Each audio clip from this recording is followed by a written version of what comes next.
Welcome to day 2 of the June monthly finals. I'm Carbon Finn, joined with some amazing fellow co-casters to bring you some amazing action. Itsu, are you ready to be given a golden ticket away today?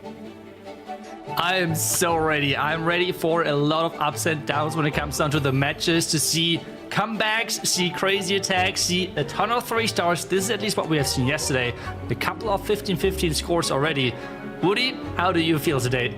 I'm feeling it's gonna be a beautiful and glorious Sunday, but it can only be a golden Sunday for one single team. Our 2 squads in the upper bracket have both been Worlds competitors before, and they have got a very good shot at making it all the way to at least get a silver ticket. But there's still 2 teams in the bottom bracket that I think have got some great dark horse potential. Bash, what are your thoughts? It's going to be a great day for Clash of Clans, that's for sure. 4 teams fighting for that one golden ticket.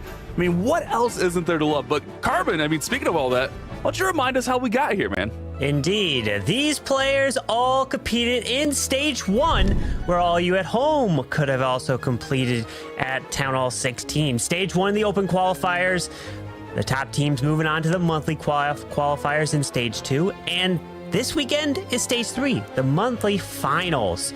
And if you're able to be in the top of that, you could then get into either the last chance qualifier with the silver ticket, or that golden ticket gets you into the Clash of Clans World Championship later at the end of this year. Itsu, let's talk more about today. Well, as I said, today is the 3rd stage, which means it is this double elimination bracket. 6 teams entered. We have already lost the first 2 teams yesterday, which means we have 4 of those teams left. And every single match is going to be 5 vs 5 clan war, where each player is going to have 1 attack. The first place is going to get this golden ticket to make it to the World Finals later this year. And the second place is going to get and earn the silver ticket to the last chance qualifier. But on top of those tickets, there is even more on the line. Right you are, Itsu. We have a whopping $1 million prize pool for all events combined this year.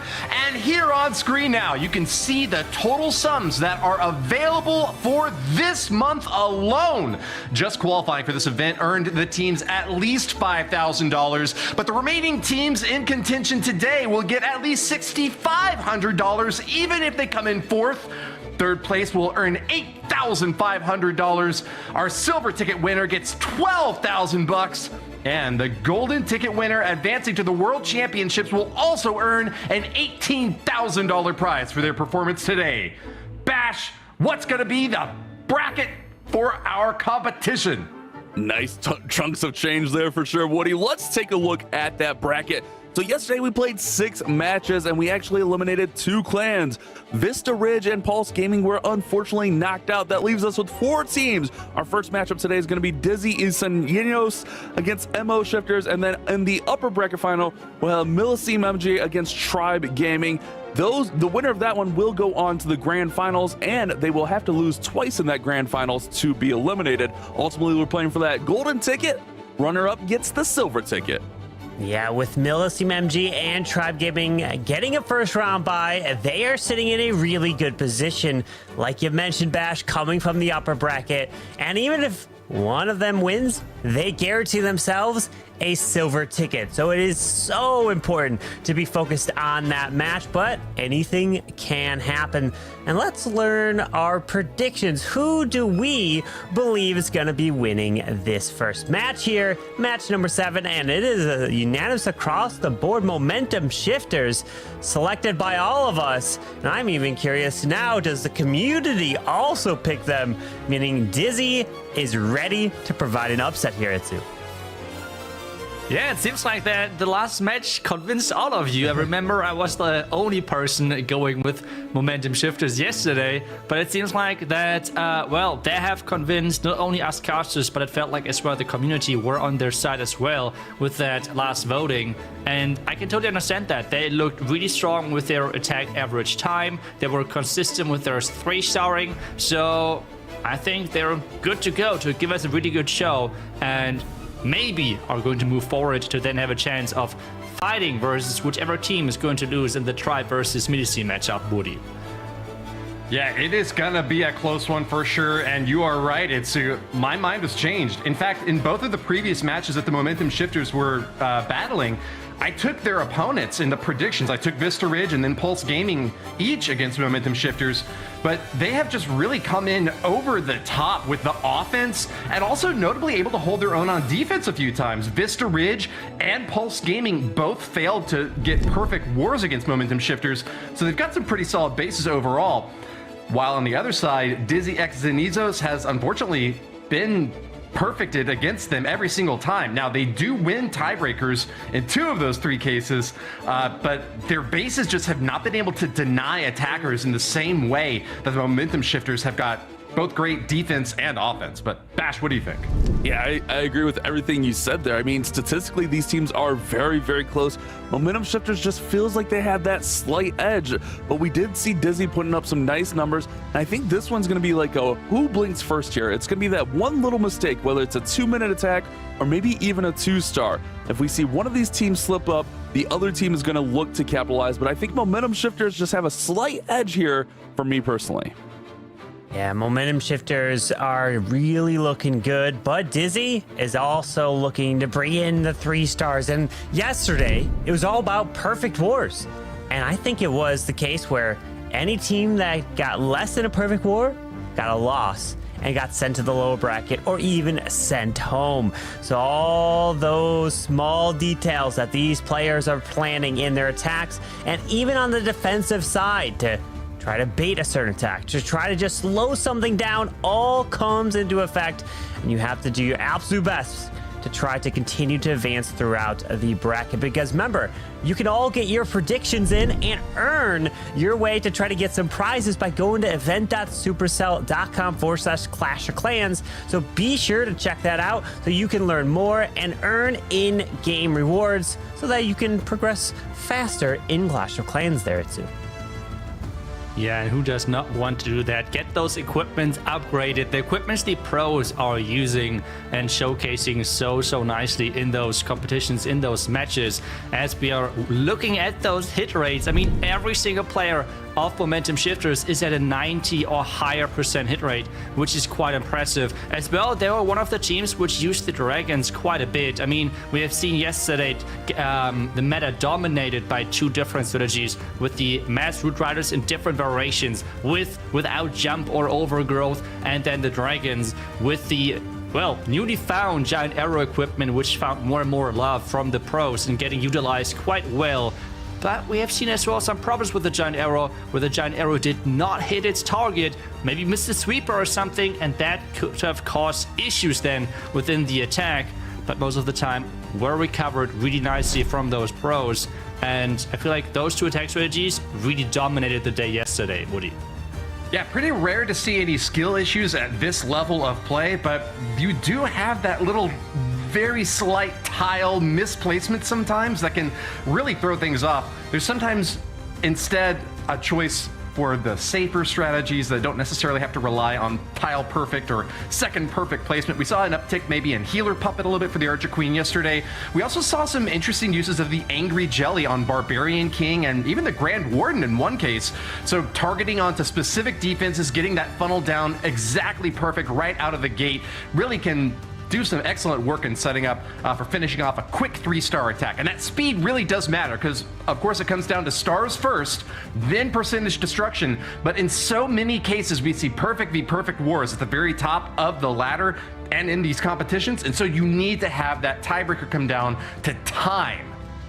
Yeah, time is ultimately the name of the game. I mean, we saw a 57-second 3-star from Momentum Shifters yesterday, but at the same time, we did see them slip up in a war after that. So, like I mentioned earlier, I think if you want to win a war today, you have to go perfect. But not only that, you have to go sub 80 seconds. So that's something we're going to be keeping our eyes on today. All the hero equipment obviously factoring into that as we can deal out extra damage. But you got to be quick and you got to be consistent. That's going to be the name of the game to win that golden ticket. And something, if you didn't catch on the screen, was your voting. And you guys picked Momentum Shifters in this match. So it looks like unanimous across the board from us casters and you picking them, which means that Dizi They're going to be looking to upset everyone in this match. I cannot wait to see what is going to happen to start off day number 2. Itsu and I are going to take a seat for this one. So Woody and Bash, best of luck. All right, Thanks here very we much. go, Woody.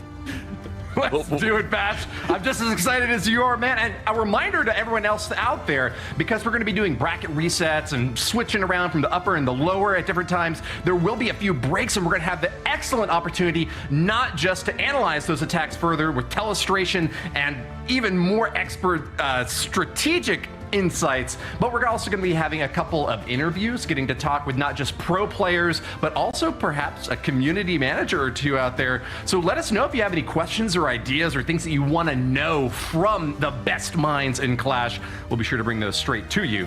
But Bash, the next war is what we are focused on right now. Momentum Shifters versus Dizi X Cenizos. And it's going to be Ahmad attacking very first, an extremely powerful 3-star striker who comes blasting out the gates. Let's see if he brings in those Electro Dragons. Remember, he can go quick. He was the one that had the 57-second attack yesterday, going up against Melly's base here. Looking to get that defense to start off would be amazing, and Ahmed was the one. Not only did he have the fast attack, but he also did have a 2-star attack. They kind of cost them a war as well. So this attack will set the tone, will set the pacing for this war, and I think both teams, not only Momentum Shifters, but both teams will have to react to how Ahmed does here on this first attack. And here we go. It is Electro Dragons. Got that spiky ball to bounce around, and it is going to be the giant arrow to start things off with a shot right down the core of this base, taking out an air sweeper and leaving only one that's pointed in the opposite direction. Early pop on the Eternal Tome, as well as the Electro Dragons and Balloons are going to start crushing defenses all throughout this base. Ahmad is going in hard and fast against melee and holding on to that Royal Champion. She's got a Spirit Fox alongside her, so could sneak in onto the backside and deal with some defenses that might otherwise be tricky to reach. Single target Inferno in the bottom left side is still going to be an issue for heroes, but it's going to get a skeleton spell on there to trap and distract it, Bash. The Queen did throw her giant arrow early in the attack. The Electro Dragon's going to take this Town Hall down. Nice timing there. Royal Champion with the invisibility from the Spirit Fox, rather. Excuse me. Nice. Able to take down the single. Look at all these E-Drags clumped on the right side. We got the heroes on the left side. This is shaped up really nicely. It's really quick thus far. He should be sub 120 here. Look at that spiky ball bouncing. Goodness. Oh, man. Crazy value. 1 minute 5. Oh, maybe a minute 10 here as he finishes this up, this last storage. But that is quick. That's exactly what the Momentum Shifters want. 1 minute, 11 seconds. What a beautiful attack. An extremely strong and quick attack from Ahmad. The Momentum Shifters performing exactly as expected right out of the gate. You know, I was a little bit worried when the Electro Dragons started to clump up. They deal so much damage, and because they do chain damage, they're kind of targeting everything within one little region. It makes it difficult to get cleanup done in a quick way. But he brought that hog puppet alongside the Royal Champion to be able to jump over walls, get to the last remaining defenses, and finish off that final storage in record time there. Moment's going to be trying to match that 1 minute and 11 second hit. Let's see if he can pull off something almost as quick. It's going to be a Root Rider strike this time, one of the most popular strategies in the current metagame, and backing it up with Valkyries as well to get some additional damage over those walls.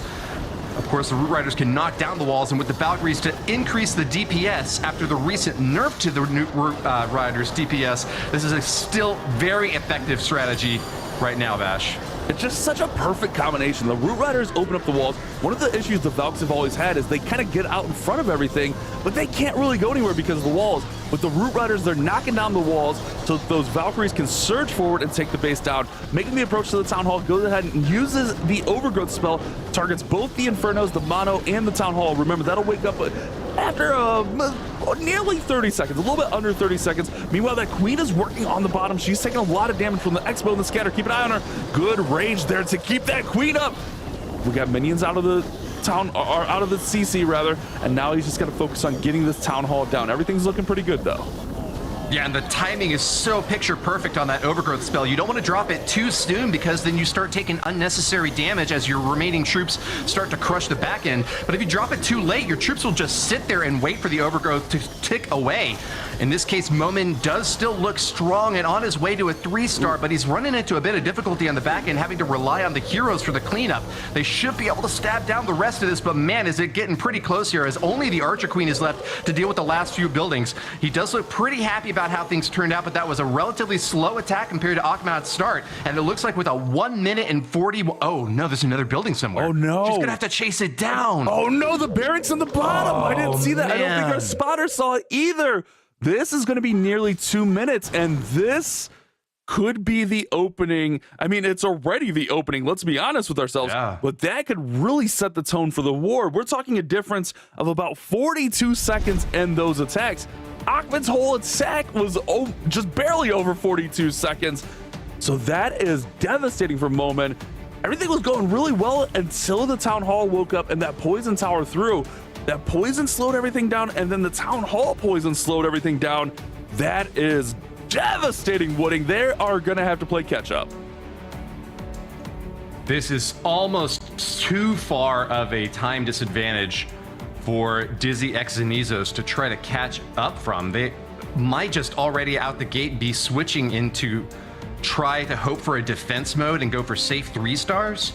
I mean, it's still probably too early to call it on that round since momentum shifters may get a slow attack of their own in there, but this is really a big setback for Dizi X Cenizos. Next up to attack is going to be Imran, another striker who's been putting up 15-star contributions with his 3-star performances. A giant arrow cuts through the base yet again, and we're leading into a mass dragon attack. Even manages to take down an Inferno Tower right out of the gate with those lightning spells, Bash. Yeah, paired the lightning spells with that giant arrow from the Queen. Let's take a look at this battle blip. Gonna go ahead and clone the balloons out of it, which will allow him to get just a little bit of extra value. See if we can get this other Inferno. Not quite. Did get a ricochet cannon, but really didn't get a ton out of that clone. Now it's up to the dragons to push through this base. The king is on the top side. Queen's kind of got down there on the bottom. The royal champion is collapsing from the right side. So everything's going to surge in towards that left-hand side, but keep an eye on the middle of this base. That ricochet cannon could cause some issues. Hogs are out in front of the royal champion, so she should be fine. But the king, he's kind of backtracking a little bit now. Yeah, this is an example of another clan castle that can really slow an attack down. Those dragons got very much clumped up on the CC, trying to deal with all those archers that were streaming out, not getting the damage that they were looking for. It's one of the pitfalls of not bringing a poison spell to your raid.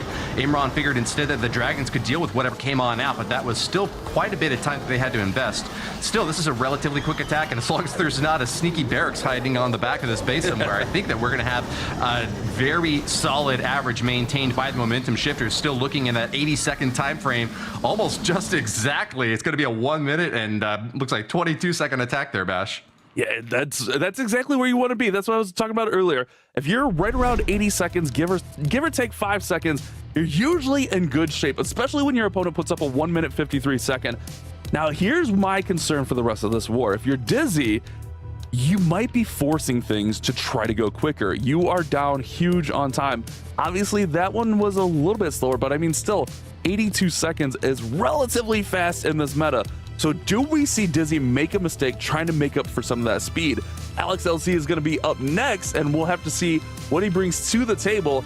It's just something I want to keep an eye on as we move forward here. Does Dizi force something and make a mistake, or do they just kind of do what you said, hope for a defense maybe to catch up? But it's going to be Root Riders for Alex here as we go in. Yeah, it's a really great question, Bash, and there's kind of no right answer to it. Millesime MG got a win over Dizi X Cenizos in the last upper bracket match that we saw from them because Dizi had to try to rush to beat the clock at the very end and got a 1-star, in fact. Not the sort of thing that we want to see from them. They got to keep their heads on straight and play it cool. Although I got to say, if it's going to happen at any point, it's probably going to be that last attack that you would see a fail like that. Not so far the case in this one. huge Golem King with a giant gauntlet is smashing defenses in the left side compartment. Slowed down quite a bit, though, from Poison, and he is not going to get the full benefit of that hero equipment. He's also being pulverized by a monolith and actually goes down while fighting the enemy Archer Queen. Phoenix will pick him back up for a little while, but I don't even think he's going to get to finish off that monolith. Ooh, the Phoenix will get it though, however. Okay. Something is in there in the middle. Okay, Valkyrie snuck in the middle. Yeah, that Poison Tower through and just messed the King up right there. This might be one. I don't know, he's still got quite a bit of firepower here. Okay. He's got Queen ability. I'm not panicking yet. I think he's fine. With Queen ability, he's still got the super minions in there. There goes the RC taking the Town Hall down. Yeah, it's all fine. The King was just under a little bit of extra pressure there. King took a beating, but this one comes together at the end, kind of shapes up right there, and it's going to be a 3-star with decent pacing. Assuming they get this down in time. There we go. A minute 27. I say decent pacing, and then they take forever to get that spell tower. Still a little bit slower, though. A minute 27. They have yet to best even the slowest time from Imran there. So they're going to have to pick it up, or they're really going to need that defense. At this point, they might have to have their fingers crossed for that defense.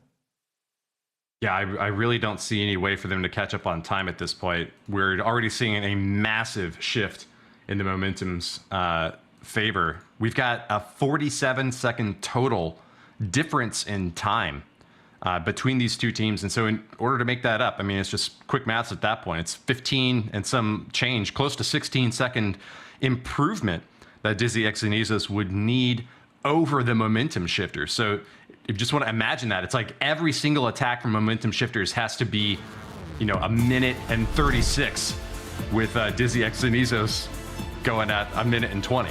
Yeah, it's definitely going to be a tough hill to climb. And I don't know, man. With 3 attacks left, unless you force momentum shifters into some kind of mistake, I don't know that you can really make that time up. We're already seeing momentum shifters staying around that 80-second mark, give or take. They're really quick. I mean, their average time is what, 1:13 right now, or 1:15 or so. So they're really quick. I think you're just going to have to hope that something goes sideways and maybe they leave that barracks and you gain a few seconds back, or maybe they force a mistake and get a 2-star. I think that's all you can really hope for. Well, at least they are playing second. They have the opportunity to defend against momentum shifters. They know what they're up against, and they know what they're going to have to do in order to try to overcome that. If they see a defense in any of their bases, they know that they can switch and just refocus entirely on trying to play the 3-star game. But if that doesn't happen, they're kind of out of luck. There's not a whole lot that you can really do when you're behind on time by this much in the mid-war.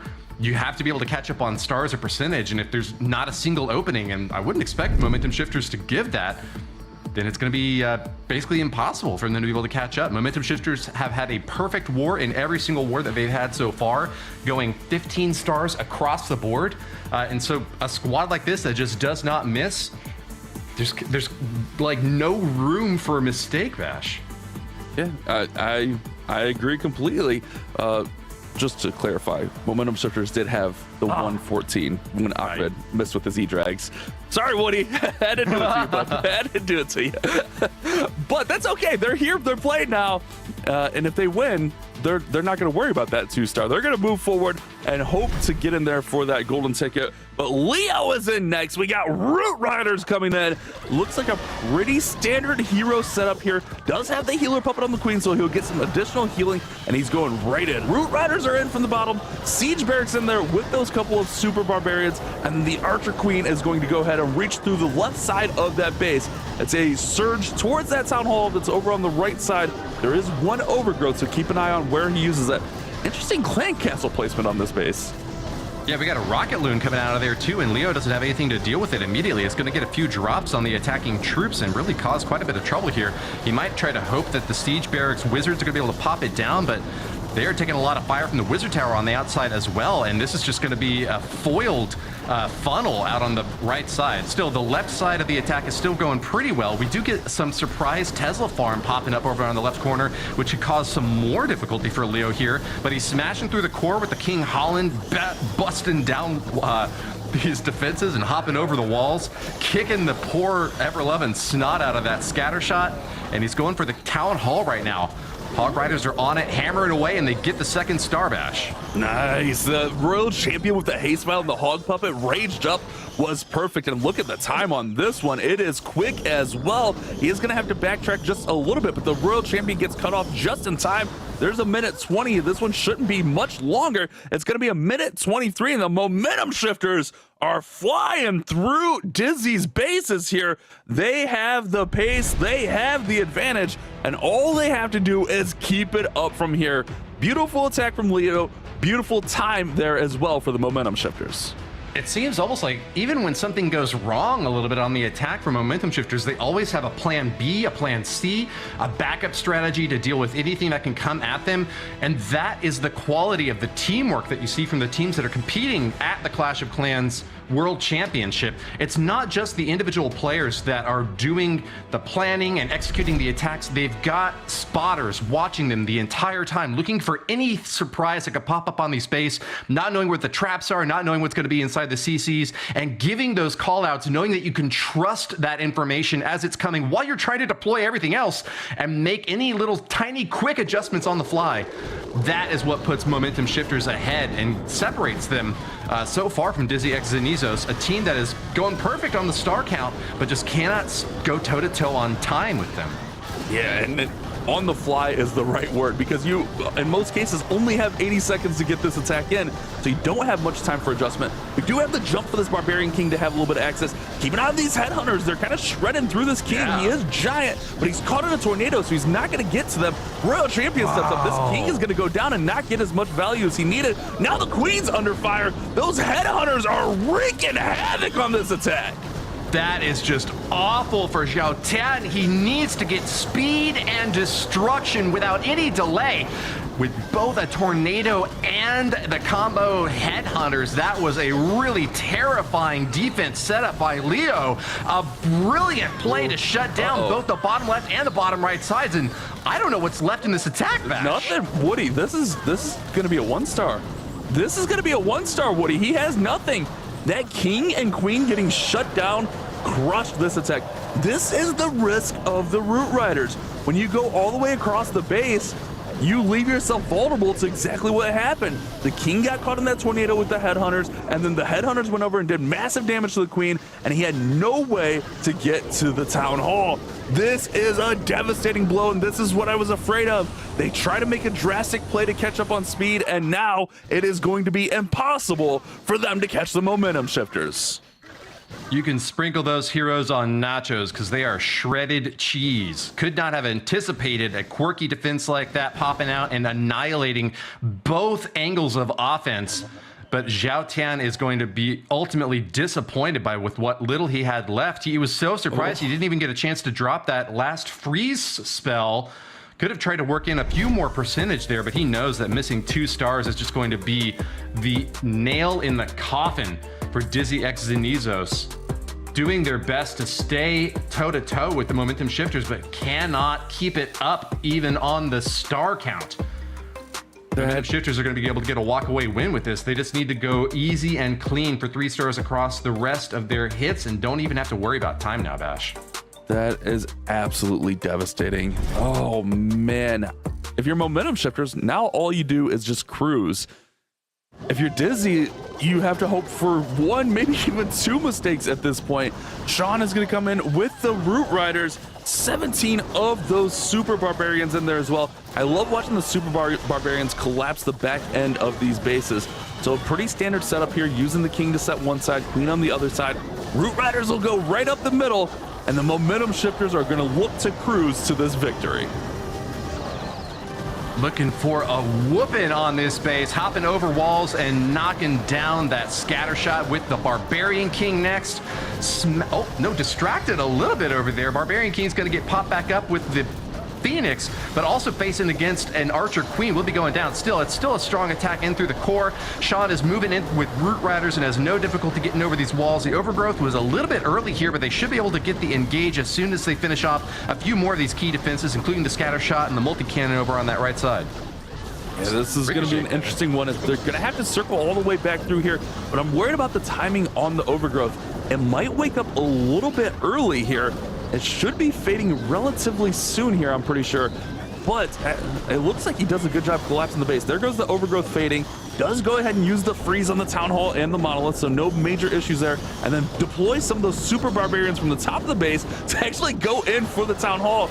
Those Super Barbarians are such a versatile play, and they're going to get basically take down the Town Hall. Queen's going to have to pop it once, and there we go. Sean gets it done with another 3-star.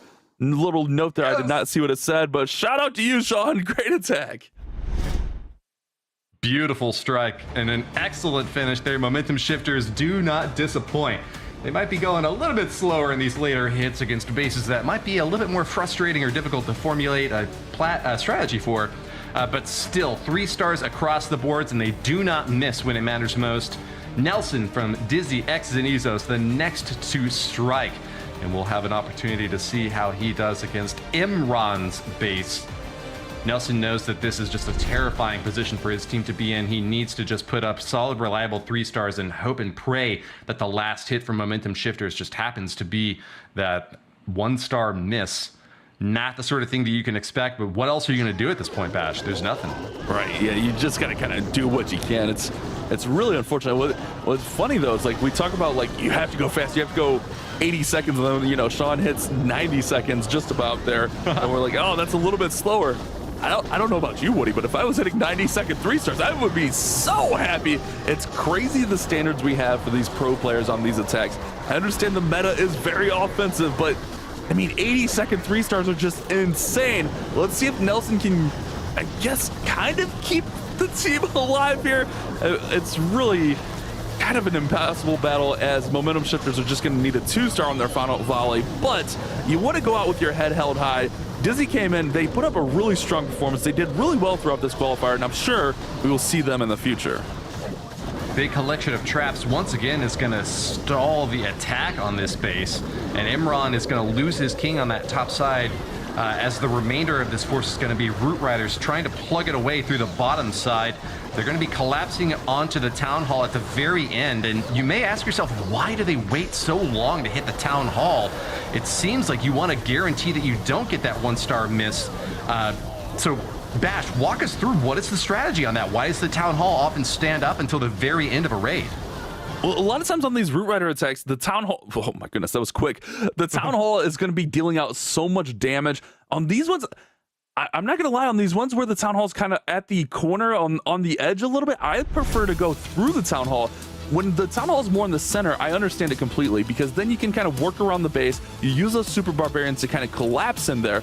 On these anti-2 or anti-3-star bases with the Town Hall in the corner, it's a lot more risky. Yeah, you mitigate a lot of that damage, but I think you increase your risk when you save that, when you overgrowth that Town Hall, because if your Root Riders or something goes sideways like we saw earlier on Zhao Ten's attack, where a tornado comes up in the wrong spot or the clan castle's not dealt with, it can be devastating. But let's go ahead. Z-Ken is in with a giant arrow into zap combination here, along with the Root Riders. Got the Monolith out, got that Poison Tower, so the Poison Tower won't throw and deal any additional damage, along with slowing those troops down. That's very, very solid.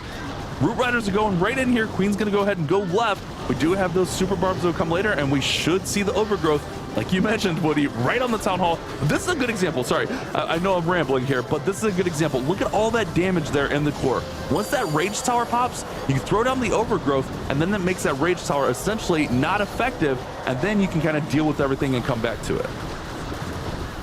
Yeah, really shutting down a lot of that core DPS so that you can finish off everything else on the outer sides. We talk a lot about funneling to get a good entry point into an attack, but an overgrowth is sort of like a secondary funnel where you're already inside the base and trying to deal with specific defenses, taking those down so that you can collapse into the core at the very end and just deal with that last chunk of defenses on their own.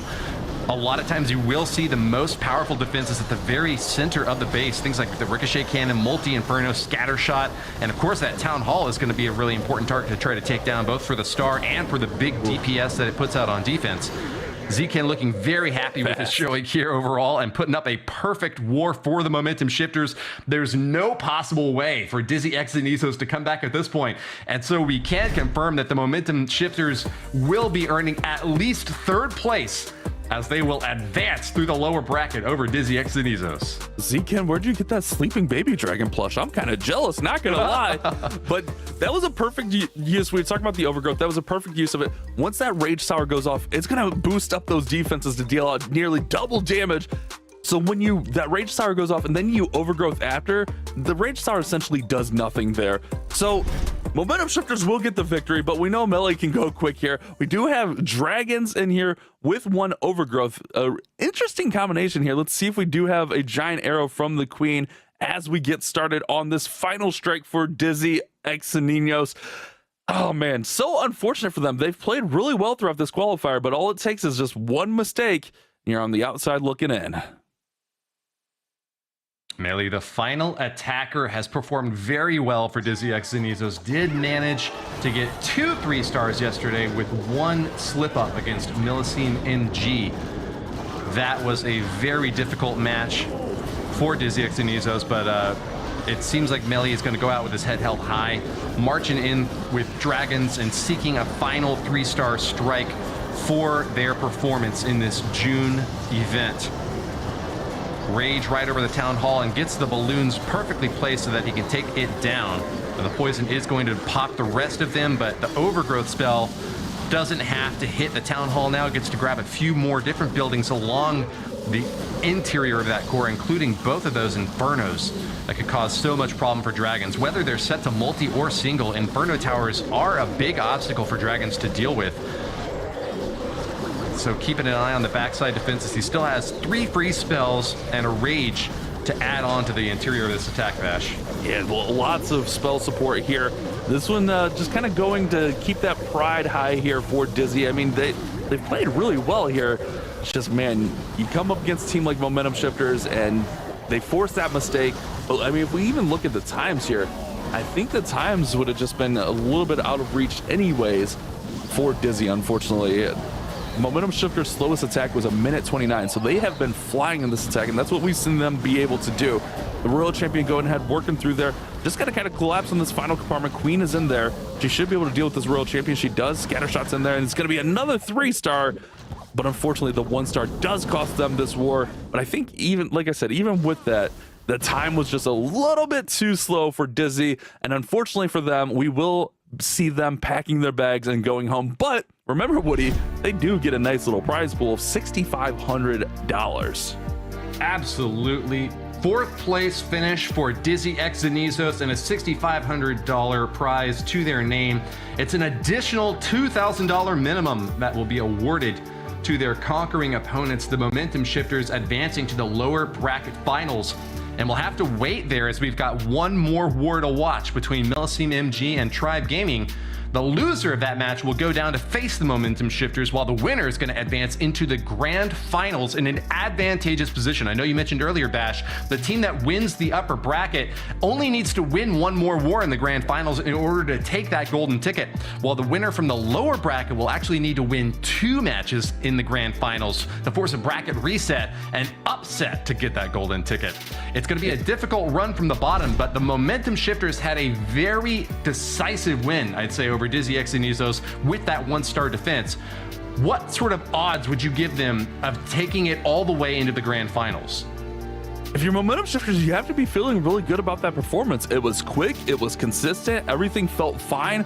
But one thing that we talked about, I think you mentioned it, Woody, was the bases of Dizi. Dizi's base is just not quite the same as a Tribe base or a Millesime MG base. So I think that's something that comes in. You definitely have to be feeling good, but when you come in and you face either Tribe or MMG, whoever's going to lose that war, it's going to be a whole different ball game. I know they're capable. We've seen them do it. But will they be able to step up to the plate there when it matters most? I mean, we have one more war until they play again.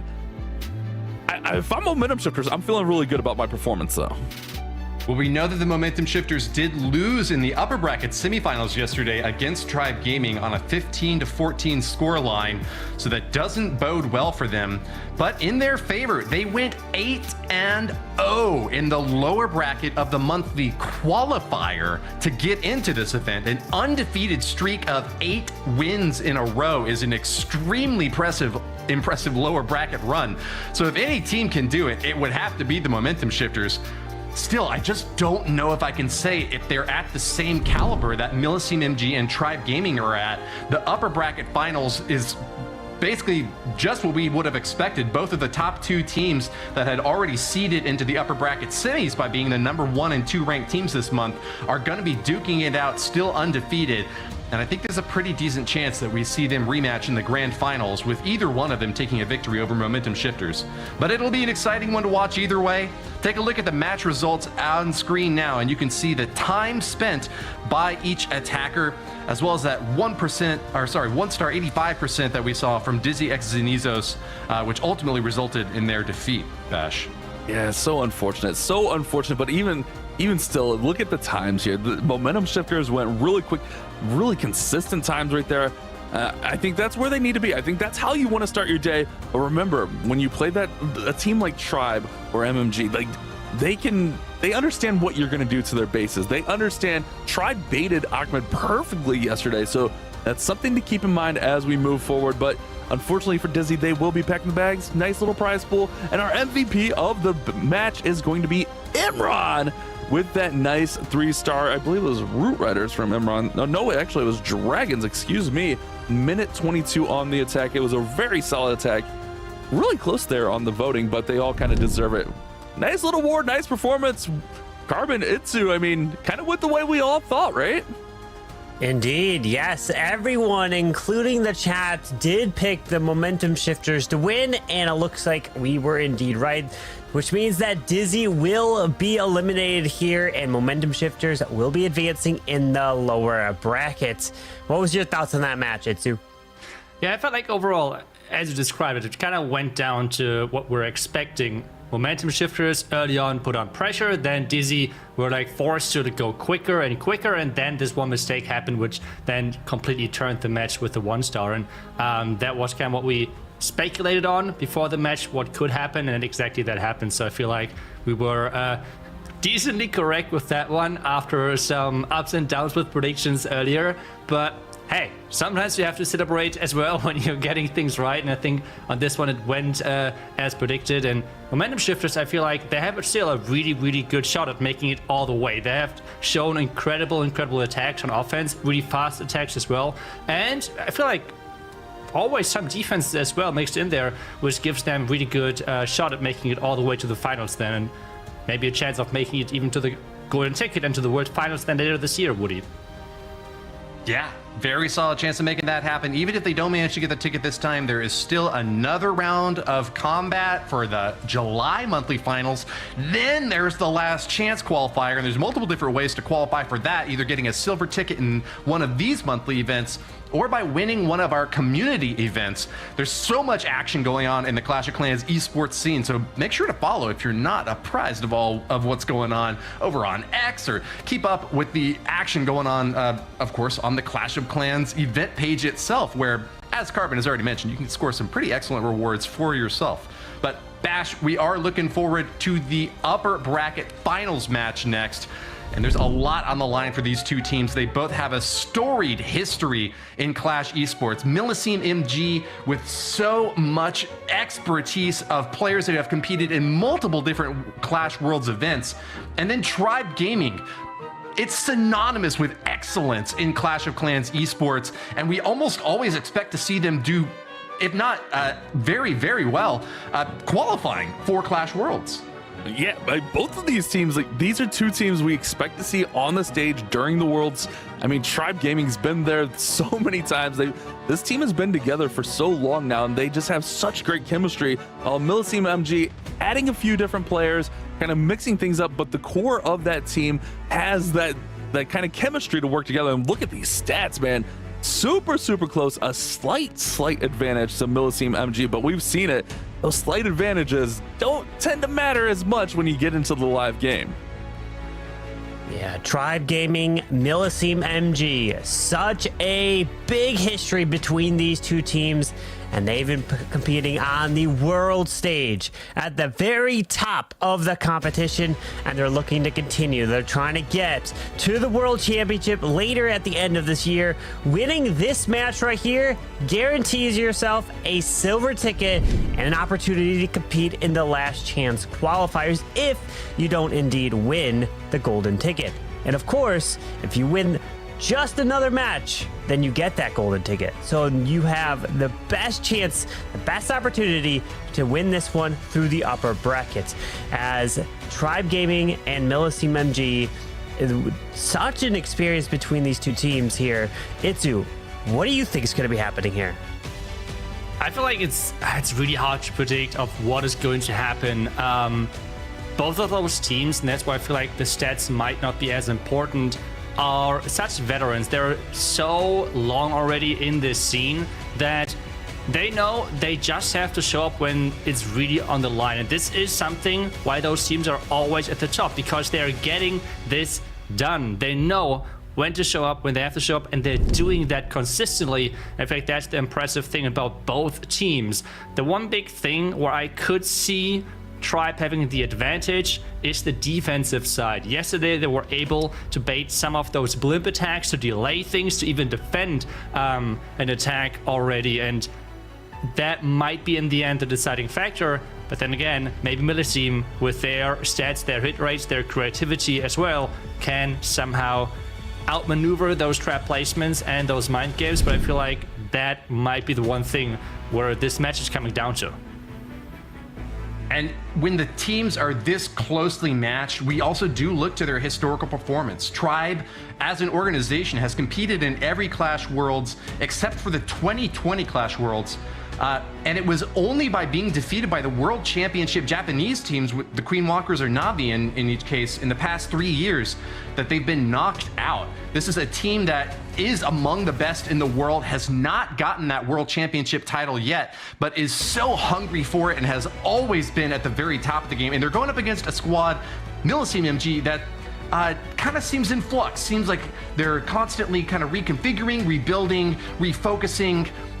They perform extremely well in these top events, and of course they were top ranking in the qualifier moving into this match. But Tribe Gaming has been consistent since 2021. Their roster seeing very relatively little change compared to a lot of other pro teams, and I think that cohesion might be the factor that tips my prediction in their favor, Bash. Yeah, I could agree with that. I mean, this team has been together for a couple seasons now. But at the same time, I feel like Millesime MG, like, they have that core, Kingsman, Tryhard, Nachoa, and they've kind of played together. They kind of know each other. And sometimes you need to bring in that outside player, whether it be Teamper or Hawk, to kind of mix things up and kind of, shake it up for that core. Like, sometimes maybe you get comfortable with that core group. So you bring in those outside players. They have different perspectives. They have different play styles, and that may be able to mesh well. I think this one's definitely a coin flip. These two teams are well storied. Both teams have tons and tons and tons of world championship experience. So that's not going to be a factor here. It's just going to be ultimately who's going to make any mistake. Is there going to be a mistake here? This one could come down to just a second or two in the time difference. It could indeed. And you said this could be a coin flip. So let's see our predictions. Are we 50-50? Are we split across the board? And no, just you, Bash, are picking MMG there, Millesime. And I'm curious now what the community is going to be picking for this match. Both these teams had first round buys coming in. They both won their first match, and now they both sit one match away from getting to the grand finals, and such a great opportunity of trying to get that golden ticket, Itsu. Yeah, and I feel like this match will be a lot about like snowballing elite, where we know that 3 stars for those two teams is like not the craziest thing. It's about like trying to speed things up even further and further. And I feel like whoever is going to be able to somehow get a lead early is going to pressure the other team then into those mistakes, as what we have seen earlier. And the fan votes is in, and okay, Tribe is in favor with 62%, interestingly enough. Okay, so this kind of represents our split, I guess, on the caster desk as well, with like 60-40 roundabout. But it will be a close one, Woody. It's a decisive tilt in Tribe's favor. 62% is not just a statistical anomaly. But I will say, Tribe has got, I think, a little bit more name recognition. They've been in the game longer. That name has been in esports for the mobile scene across many, many games for a very long time. You know, not knocking Millesime MG at all, but Tribe has been on a grand final world championship run. They've been at the very, very top of this game and have just been very, very close to getting that huge world championship title and have just slightly come up short a few different times. So I think that they've got a lot going for them with name recognition, with the cohesion of the team, with performing so well in the qualifier leaderboard. They were the number 3 team on the qualifier leaderboard. Didn't even need to use all of their wars to get to the very, very top. Trouncing Dizi X Cenizos in the monthly qualifier. But Millesime MG on the same sort of wavelength. They beat Vista Ridge already in the monthly qualifier. They beat Pulse already in the monthly qualifier just to get into the monthly finals here now. They even beat Marcos Esports, another really solid team in the monthly qualifier, before we even got to see them on screen. And then, of course, yesterday, they picked up another win. So these are undefeated teams this month that have been performing extremely well in the past. Bash, our coin flip may be a little bit closer to a tilt in Tribe's favor, but I could certainly see why you chose an MG. Yeah, I agree with everything you're saying. I understand it. But I said yesterday, this is MMG's month. So I'm sticking with my guns here, and that is why I'm picking them. I think no matter how this war goes and the rest of today goes, I think these are two teams we all are going to fully expect. If they're not in Worlds, it'll be a little bit of surprise, or even at minimum playing for that last chance qualifier. So I think these are two teams with that name recognition, with the experience that we should see on the stage, or at least having a chance to be on that stage when it comes down to that last chance qualifier. I think one of these two teams will be our golden ticket winner. Not trying to take anything away from momentum shifters, but these two teams, it's just a whole different level when you talk about experience and cohesion as a team. These two teams are just on a higher level, in my opinion.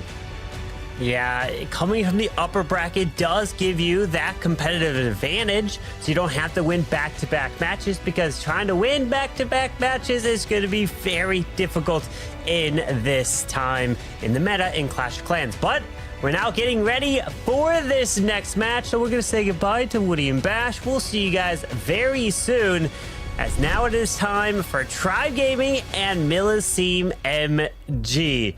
The winner of this goes to the grand finals, Itsu. That's right, and you have already said it. This is such a big advantage. Going to the finals knowing that you only have to win one more match. If you're entering the finals from the lower bracket, you have to win twice to get that golden ticket, and that is a huge, huge difference. And this means this win means a lot to both of those teams, because at the same time it means that you have at least the silver ticket guaranteed, which is another huge relief for those teams.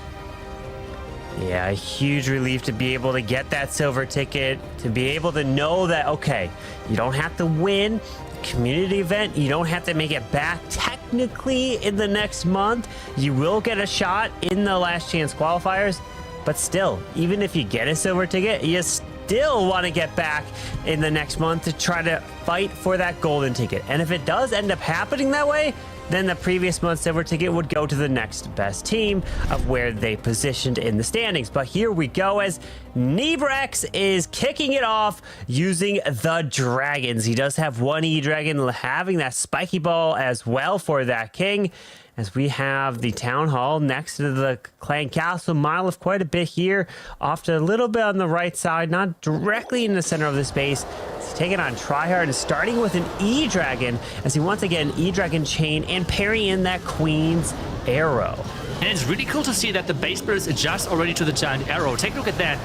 There is a line where you could take down both sweepers, but there is no outside buildings where you could use the giant arrow on to actually take down those sweepers. So the base builders are already adapting to those equipments, making sure it's harder to use those equipments.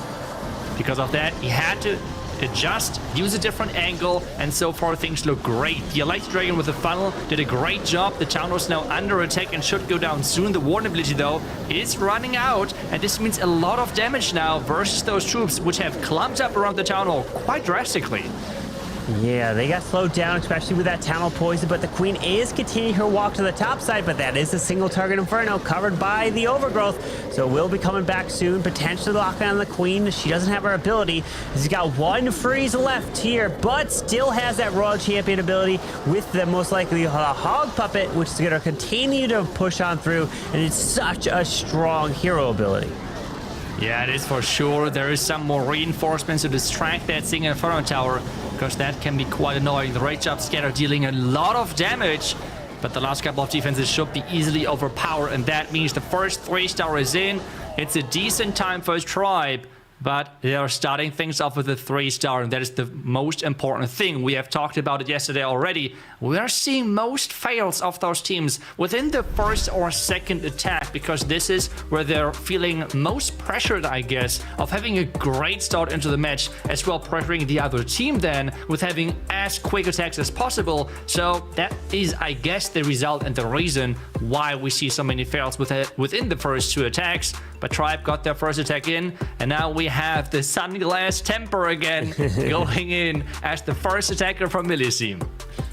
Oh, he was born for this. He was born playing Clash of Clans. He knows what he's doing, and he's going to feel comfortable trying to take down Kronos' base here. Very good luck to you, Temper, as we've been seeing a lot of Root Riders here today to start. And now we're Tribe may start to bring the air game, the dragons, but Temper is going back to the Root Riders and Valkyries, pairing in that jump spell, which will typically be used for that king. But look, we've talked about the start of the show. Woody mentioned a lot more angry jellies have been used, and he's using it right here. Yeah, Angry Jelly is such a cool pet and gives a lot of other options to, I guess, the Warden, to the King as well. And on this one, we're seeing another giant arrow for this Town Hall activation. Now the King is getting dived into that compartment, most likely with the jump then into the core, while the Queen is slowly making her way towards the Town Hall, where he has them wall breaks to get her into that village. While the Tornado Trap is delaying Root Riders at the bottom side and making sure that they cannot push into the core as quickly. Yeah, with that Warden ability already going off, he's continuing to push towards that Eagle. A lot of damage covered by that defensive raid spell, the multi-arch towers, the Infernos, as the Queen is raged up, continuing her charge towards that Town Hall. Does have the healers from her healer puppet with the Royal Champion ability still intact, rages the backside and pairs it a freeze onto the Town Hall as that goes down. Yeah, it goes down, and that is just really good for him. Take a look at that. He has not even crossed the 60% mark.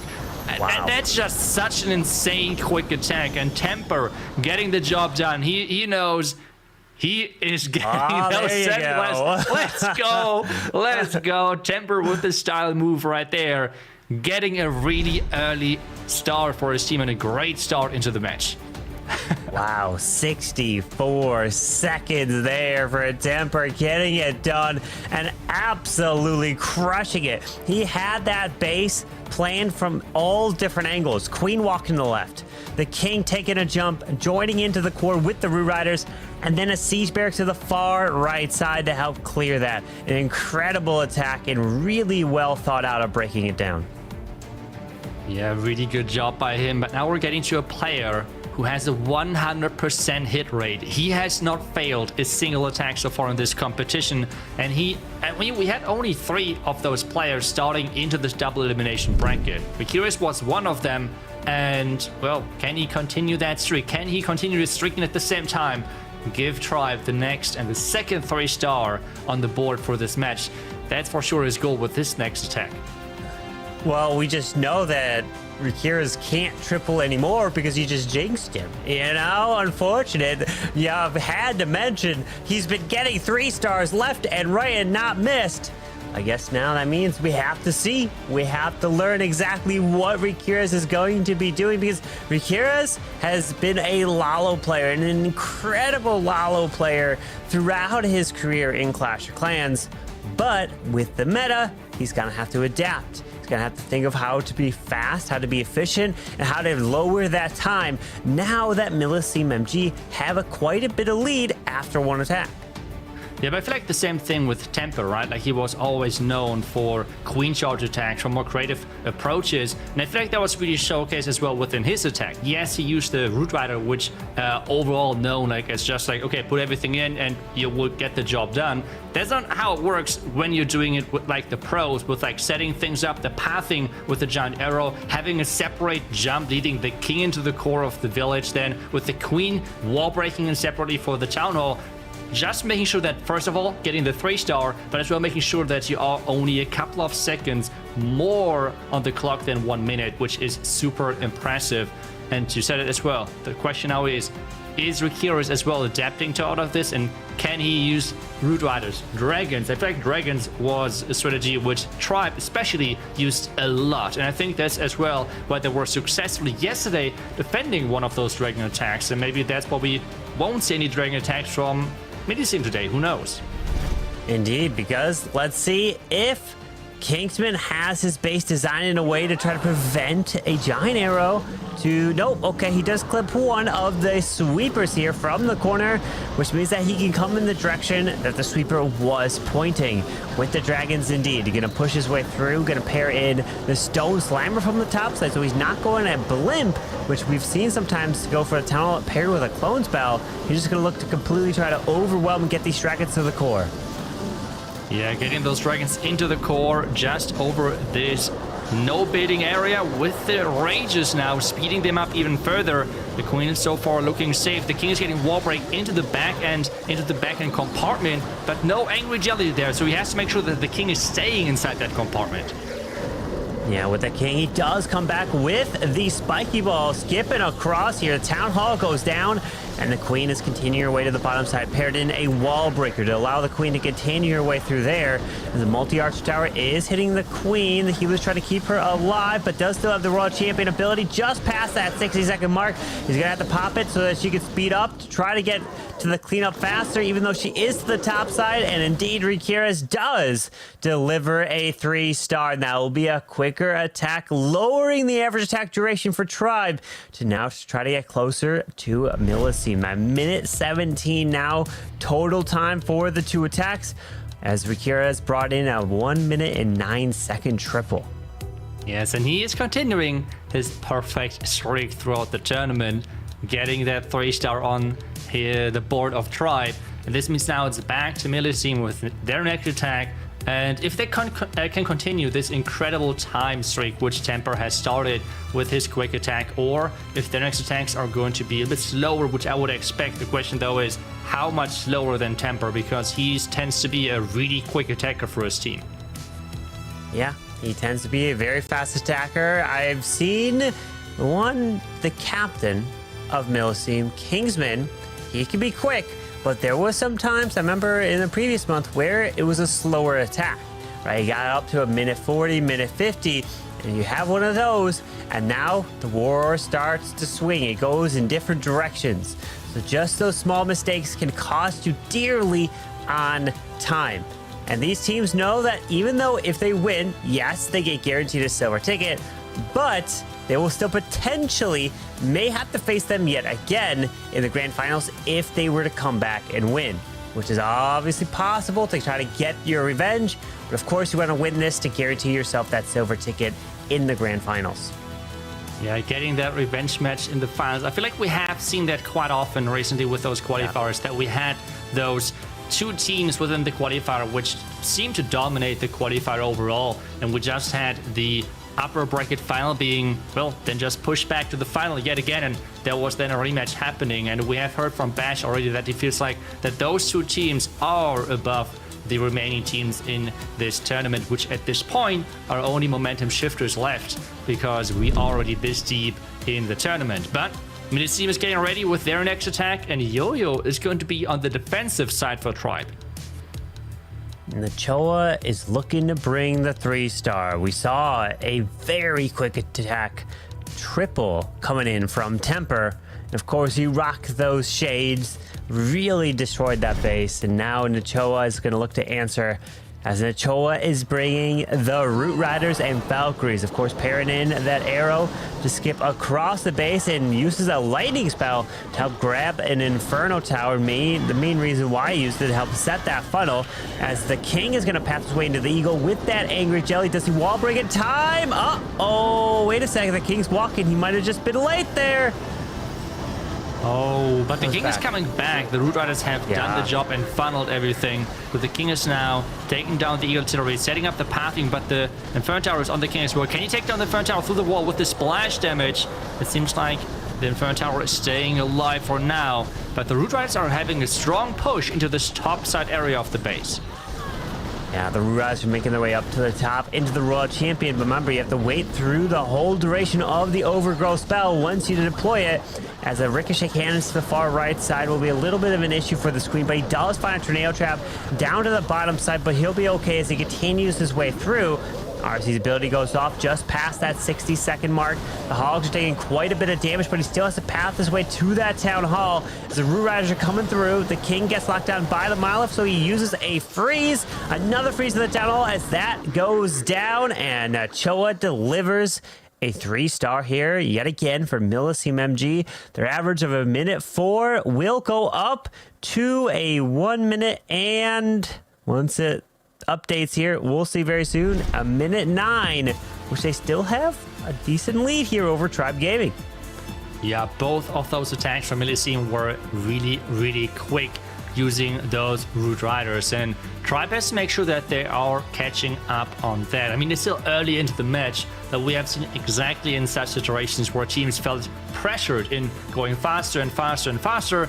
That's then where those mistakes can happen, and maybe even, well, attacks with the worst time are coming up, or even missing out on a complete star. Yeah, you don't want to miss out on a star. If you get that 2-star, your hopes pretty much disappear of trying to win. They know that. They know that they have to be getting a perfect war, because there hasn't been a single team that has won without it. So that one mistake will cost you. We've seen several 1-stars, and when those come in, it's just devastating. They know that at that point it's almost impossible to recover, but technically it is still possible.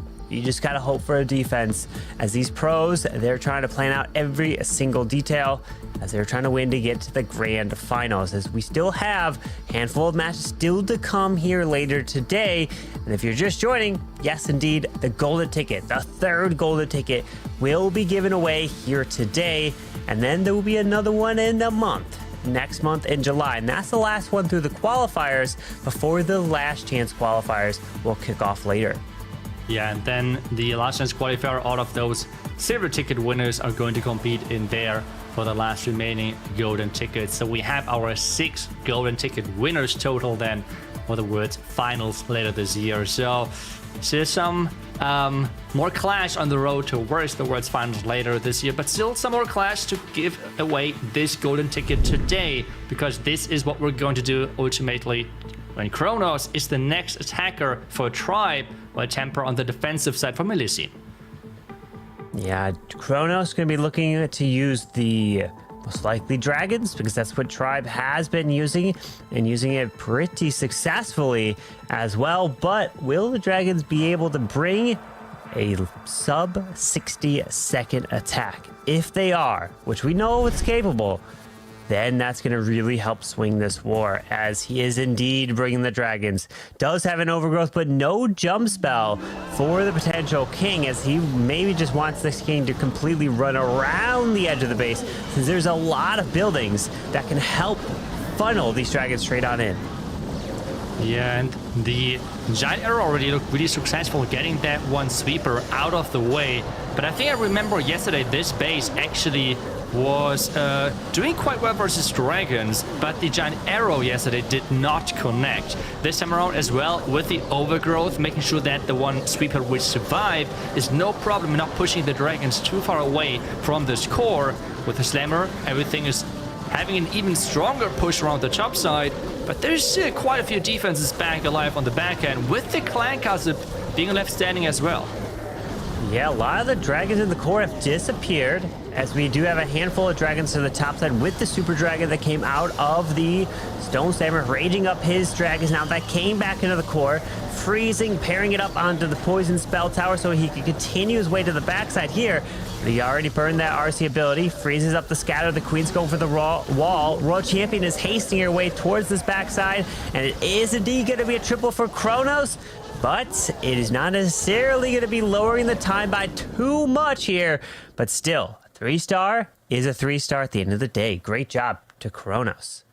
Yeah, great job. Especially, I feel like it's quite impressive to see the exact same approach, which yesterday has not worked versus the base, working today with just better execution and a couple of tweaks here and there, getting Kronos that 3-star and making sure that they are still going perfect in this match. Millesime, yes, they are quicker, but they still have to do one more attack, which could even improve the time or maybe decrease it with the 3rd star, still being the question if they can get that. Yeah, they're going to be going for that triple. And let's see, who still has an attack? We know Kingsman's got one. I think Tryhard as well. Or did Tryhard attack at the beginning? No, Either Nachoa way, and Temper so far. Oh yeah, Nachoa and Temper, they went in. So, still, a lot on line. Then we'll still have Hawk to come in as well. He usually tends to go in last, from what I remember. But, hey, you know, maybe they switched it up. Sometimes these teams like to switch it up, kind of rotate, and some teams stay fixed. They always pick the same lineup, and I know from your experience, Itsu, you always like to attack last. In the moment that the war came down to on your shoulders, what was the reasoning? Is it because you preferred it, or did you guys always have that set lineup? What was your thought process when it came to the attacking order when you were playing? I mean, it was some combination of a lot of reasonings, I guess. Back then, I guess I was the player which was within this esports tournament environment for the longest, so that's why I then took the last attack position. And I guess by now the meta has changed quite a bit, the game has changed quite a bit, the entire scene has changed quite a bit. So I feel like the decision making of like having fixed attack positions compared to then maybe rotating a little bit, both works, both can give you a lot of success. I really think it's based on the synergy within the team. And you talked about the finisher of Millesime as well with the with Hawk. He is the other player next to Rikiris as well, who is still perfect in this competition. So I'm looking forward to his attack for sure later in this matchup. Well, Tryhard now is actually the person who is attacking next for Millesime, and this time versus Rikiris on the defensive side for Tribe. Yeah, well, Tribe probably is definitely building bases to test against the most common meta attacks, being Root Riders and the Dragons. And Tryhard is indeed bringing the Root Riders and Valkyries. And of course, we're seeing tons of giant arrows here today. And hey, we were not seeing too many giant arrows in the previous months. I was using a giant arrow for a long time, but it looks like the giant arrow is such a useful ability so that it could fly through and activate something just like this of an invisibility spell near a town hall. So it activates early and then you could take it down, not have to worry. But right now, not everything is going to plan. I feel like with having the giant arrow, you want to combine it with the healer puppet because the synergy is just so great. But the healers are actually following into the base with the Barbarian King. That's why he has to rage up the Queen to make sure that the healing effect of that unicorn is getting raged up as well, as a compensation kinda. This means he might not have this rage inside the core. And Root Riders, if you rage them up, especially with the latest nerf of their DPS, they benefit quite a bit from that. So he is maybe not moving as quick as you would like, has still a lot of bases left, and he is already crossing or getting close to the 60-second mark. Yeah, with the Royal Champion and her ability, a Rage and one more freeze here, continuing. The defensive rage spell just now activates, drops that freeze. RC is hasting her way through, pushing to the backside, dropping the Super Barbarian, and now all he can do is sit back and watch. Looking to get that 3-star, but is it going to be quick enough here? Is going to be approaching the higher end here of the attack from Millesime MG, and that's going to bring this match even closer. Now on time, Millesime MG sitting at a 1-minute 9-second mark, adding this 3-star now puts them to a 1-minute 14, a 3-second difference in this match.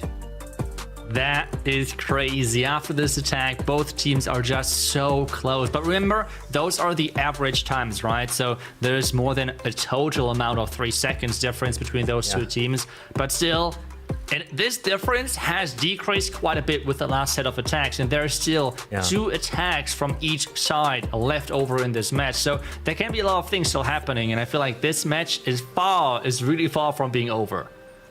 It is indeed far from being over. It will come down to the very last attack, so you do not want to miss it, because it's going to be... Oh man, it's gonna be so nervous. I can only imagine. Your hands are shaking in that moment to think that you get that 3-star, or you be quick enough and it comes down to you. You could get yourself, no matter what, a silver ticket in the grand finals. That is huge. That is definitely a relief. So you don't have to worry about technically having to make it back to the grand finals in the next month's competition or winning a community event. So that is huge. So in this situation, when it comes down to being the last attacker, do you have any advice for players that maybe are the last attacker for any of their teams if they are competing in esports? I feel like practice is the best thing you can possibly have, right? Like, you need to experience this pressure moment, which I feel like this is the advantage for both teams, because if we take a look at who are the last attackers for both teams, I think we have Millesime with Kingsman and with Hawk, 2 super experienced players within the scene for many years. And then we have on the other side Exorcist and Yo-Yo, as well, 2 veterans of the game of Clash of Clans Esports. And I think that we're in this situation already many times. And I think this is the key thing of being a finisher within your team, being a last attacker or one of the last attackers when a match is really close. Getting this experience in and making sure that nerfs are not affecting you as much. And we see another dragon attack with the giant arrow. It really seems like that there is like the 2 meta strategies currently with the dragons and root riders are clashing in between those 2 teams, because both are using them, but Tribe only dragons and, well, Millesime only root riders. Yeah, and they're really good with them, getting a lot of success as the Yetis are trying... Oh, wait a second. They clear some other defenses, but didn't clear the Town Hall as he continues to try to invest. The Town Hall stays up, drops the Skeleton Spell to the backside. This could be really good for Nachoa's base as it's looking to try to help stop Exorcist, as everything's kind of ignored the Town Hall in the core. And now at this point, he's continuing to push his way around. And the question is, not only will it be able to be a quick one, but it's going to be, will it even 3 stars? The world champion is going to burn her ability getting right out through this Town Hall. Oh no, the Town Hall explosion and the poison taking down the Royal Champion. With that range, the King is going to deal a lot of splash damage to the remaining defenses, but he has no wall break to get that Queen into that Sing Inferno Tower. And we know, and we see, he is not happy with this result. The Sing Inferno Tower out of reach. He has no chance of redirecting. And this is what we have talked about. The chance of, well, getting too much pressure and somehow getting forced into quicker and quicker attacks. And we have talked about this earlier as well. Those dragon attacks, they're relying on this blimp a lot of times. And if that one falls short, it doesn't matter if it's a cloned Loon blimp or I think that was a Yeti blimp. That's pretty much the GG. And he was hoping that maybe the Phoenix can finish off the Sing Inferno Tower, so it would be at least a slow 3-star. But this in the end is the first fail of this match. And Millesime now have a huge advantage moving forward. Oh, that's the one question mark there. We've seen a lot of players decide to go with balloons inside of the blimp, because I believe Exorcist went with the Yetis, and they also decided to bring a clone spell, and he didn't. And unfortunately, the Yetis did not go for the Town Hall. They kind of avoided it, went around, and if he went with maybe a cloned up blimp, would that have been the difference maker? Taking out the Town Hall, taking out the defenses around it. And the one thing with the clone blimp is when you send it in, it gets cloned, and most of the time the Town Explosion destroys all the clone balloons, so it really feels like it's kind of wasted. But if you clone it at the exact kind of right spot, you could get some other defenses around it for the value which you wouldn't have otherwise gotten. But unfortunately, Exorcist does fall short, but it's still, hey, still a high percentage, 97%. So if Millesime do not get above that mark and they get lower, then it can still be a chance for Tribe to win this match.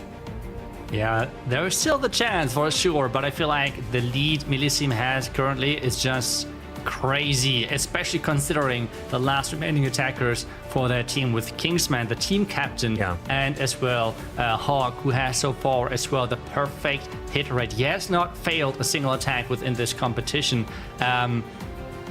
Millesime, they're looking good. They're really happy with that defense, and they are attacking next. So we will see if they make this match close or if they keep the lead. We'll see indeed.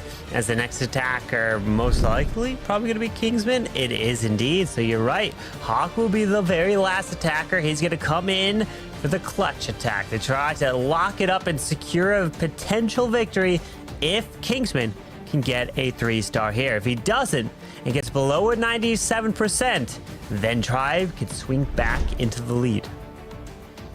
And it's another Root Rider attack. The thing with this strategy is that it's not relying on this blimp, which makes it a lot of time less risky, especially if the opponent might know what type of strategies you are going to play. Another thing which I love to highlight about this one is that a lot of people are concentrating on sweepers with a giant arrow, and we see yet again, take a look on the outside where the line is, where you could take down both of those sweepers. There is no outside building, so you could not really easily take down those sweepers with the giant arrow. So base builders really adapting to that. I love to see it and see like the changes there. But since this is Root Riders, well, they're in and they are just not caring about those outside buildings. They're just pushing forward and forward and forward. And he still has that queen ability as he wall broke straight into the town hall compartment. But he made it overgrowth, so the queen's going to completely walk around it as he continues to push through the top side with that warden ability, protecting those Root Riders and the Valkyries. Continuing his way to the backside, one more rage to use, and even that Royal Champion ability.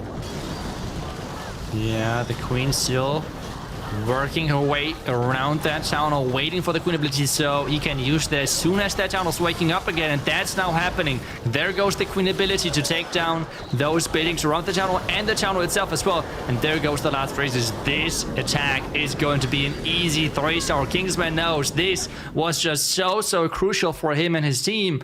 And this means Millesime is keeping that lead of 1 star of some percentages and still having, I think, the better time as well. Yeah, they've got the lead in every part of this match at the moment, and it all will come down to Hawk. Can he triple to get the victory or get a 2-star 98%? But of course, he wants to go for that 3-star. And I actually think it's probably, even if you try, it would be easier to get the triple than have the attack end at a 98%, 98, 99. But it's, I mean, you're pretty skilled at getting the 99s, right? It's the class that gets you, right? Is that what it's called? Yeah, to bring this up, right? Like, I mean, come on, 99, getting that consistently is way harder, especially in the current meta, than 3-stars, right? That's how I see it. That's impressive. That's how I mean, come on, okay? No, but like, jokes aside, 99 is really painful, especially if it's a 1-star. Luckily, that has not happened that often to me, okay? I guess there's other specialists for that. Yes, but we'll see indeed what Hawk can do, but that will only matter if Tribe can triple in their very next attack to close it off with Yo-Yo, as he's going to be looking to bring maybe dragons as well, because we've been seeing that all day from Tribe Gaming. That is the attack choice that they have selected to be using, while a lot of the other teams are continuing to be using their Root Riders and the Valkyries, which is a very strong attack. We've seen some E-Dragons, which have been very quick as well, efficient. But I'm still curious to see if there's any attacks that maybe they're holding, a secret attack, to try to even be quicker using rocket loons. Granted, we've seen that before. We haven't seen the fireball here yet this weekend, so I'm still curious if there's anything these pros still have up their sleeve. I feel like if there's a secret weapon, like strategy-wise or whatever, that's the moment currently to bring it. I mean, overall, this match, I mean, I don't know if it's already too late for Tribe, since that would need more than the 3-star, because they still rely on Millesime on the defense. But it's kind of cool. We have now the last 2 attackers for each team to go up against each other. Yo-Yo versus Hawk on the defensive side, because Hawk will be the last attacker for Millesime after this attack. Yep, Hawk will be looking to close it off and try to push Millesime MG to the grand finals. And his attack will determine if they get a silver ticket. But first, the Yo-Yo is... Oh, he's going to the ground, switching it up here. As he can wall break in towards this cannon. The Air Expo is there, so that King can take the jump, continue his way into the Rage Spell Tower and that Clan Castle. As we are seeing the Siege Barracks with the Pekkas from the top side, sending in a Royal Champion early. Root Riders are down with the Grand Warden and those Valkyries. Yeah, the King with that jump getting into the compartment, or at least should get in there. The Clan Castle is getting lured out as well, but the Ice Golems are delaying that King for quite some time, which means that King is not going to go anywhere. The Overgrowth getting used as usual for the Town Hall, but we have the Valkyries and Root Riders pushing around and into the core as the Queen is still alive and pushing strong on that bottom side. Yeah, that Queen's continuing to the bottom. Does decide to wall break into that compartment so the Queen can have access to the Ricochet cannon. But Root Riders Velks clear really quickly, so doesn't even have to worry about that. With an extra rage and 2 freezes to utilize. That poison actually got launched in the perfect position for Yo-Yo, so that he didn't have to worry about getting slowed down, as it is indeed a 3-star. So now it all comes down to Hawk. If he gets a 98% 2-star or higher, they will be the winners and advancing to the grand finals and securing a silver ticket.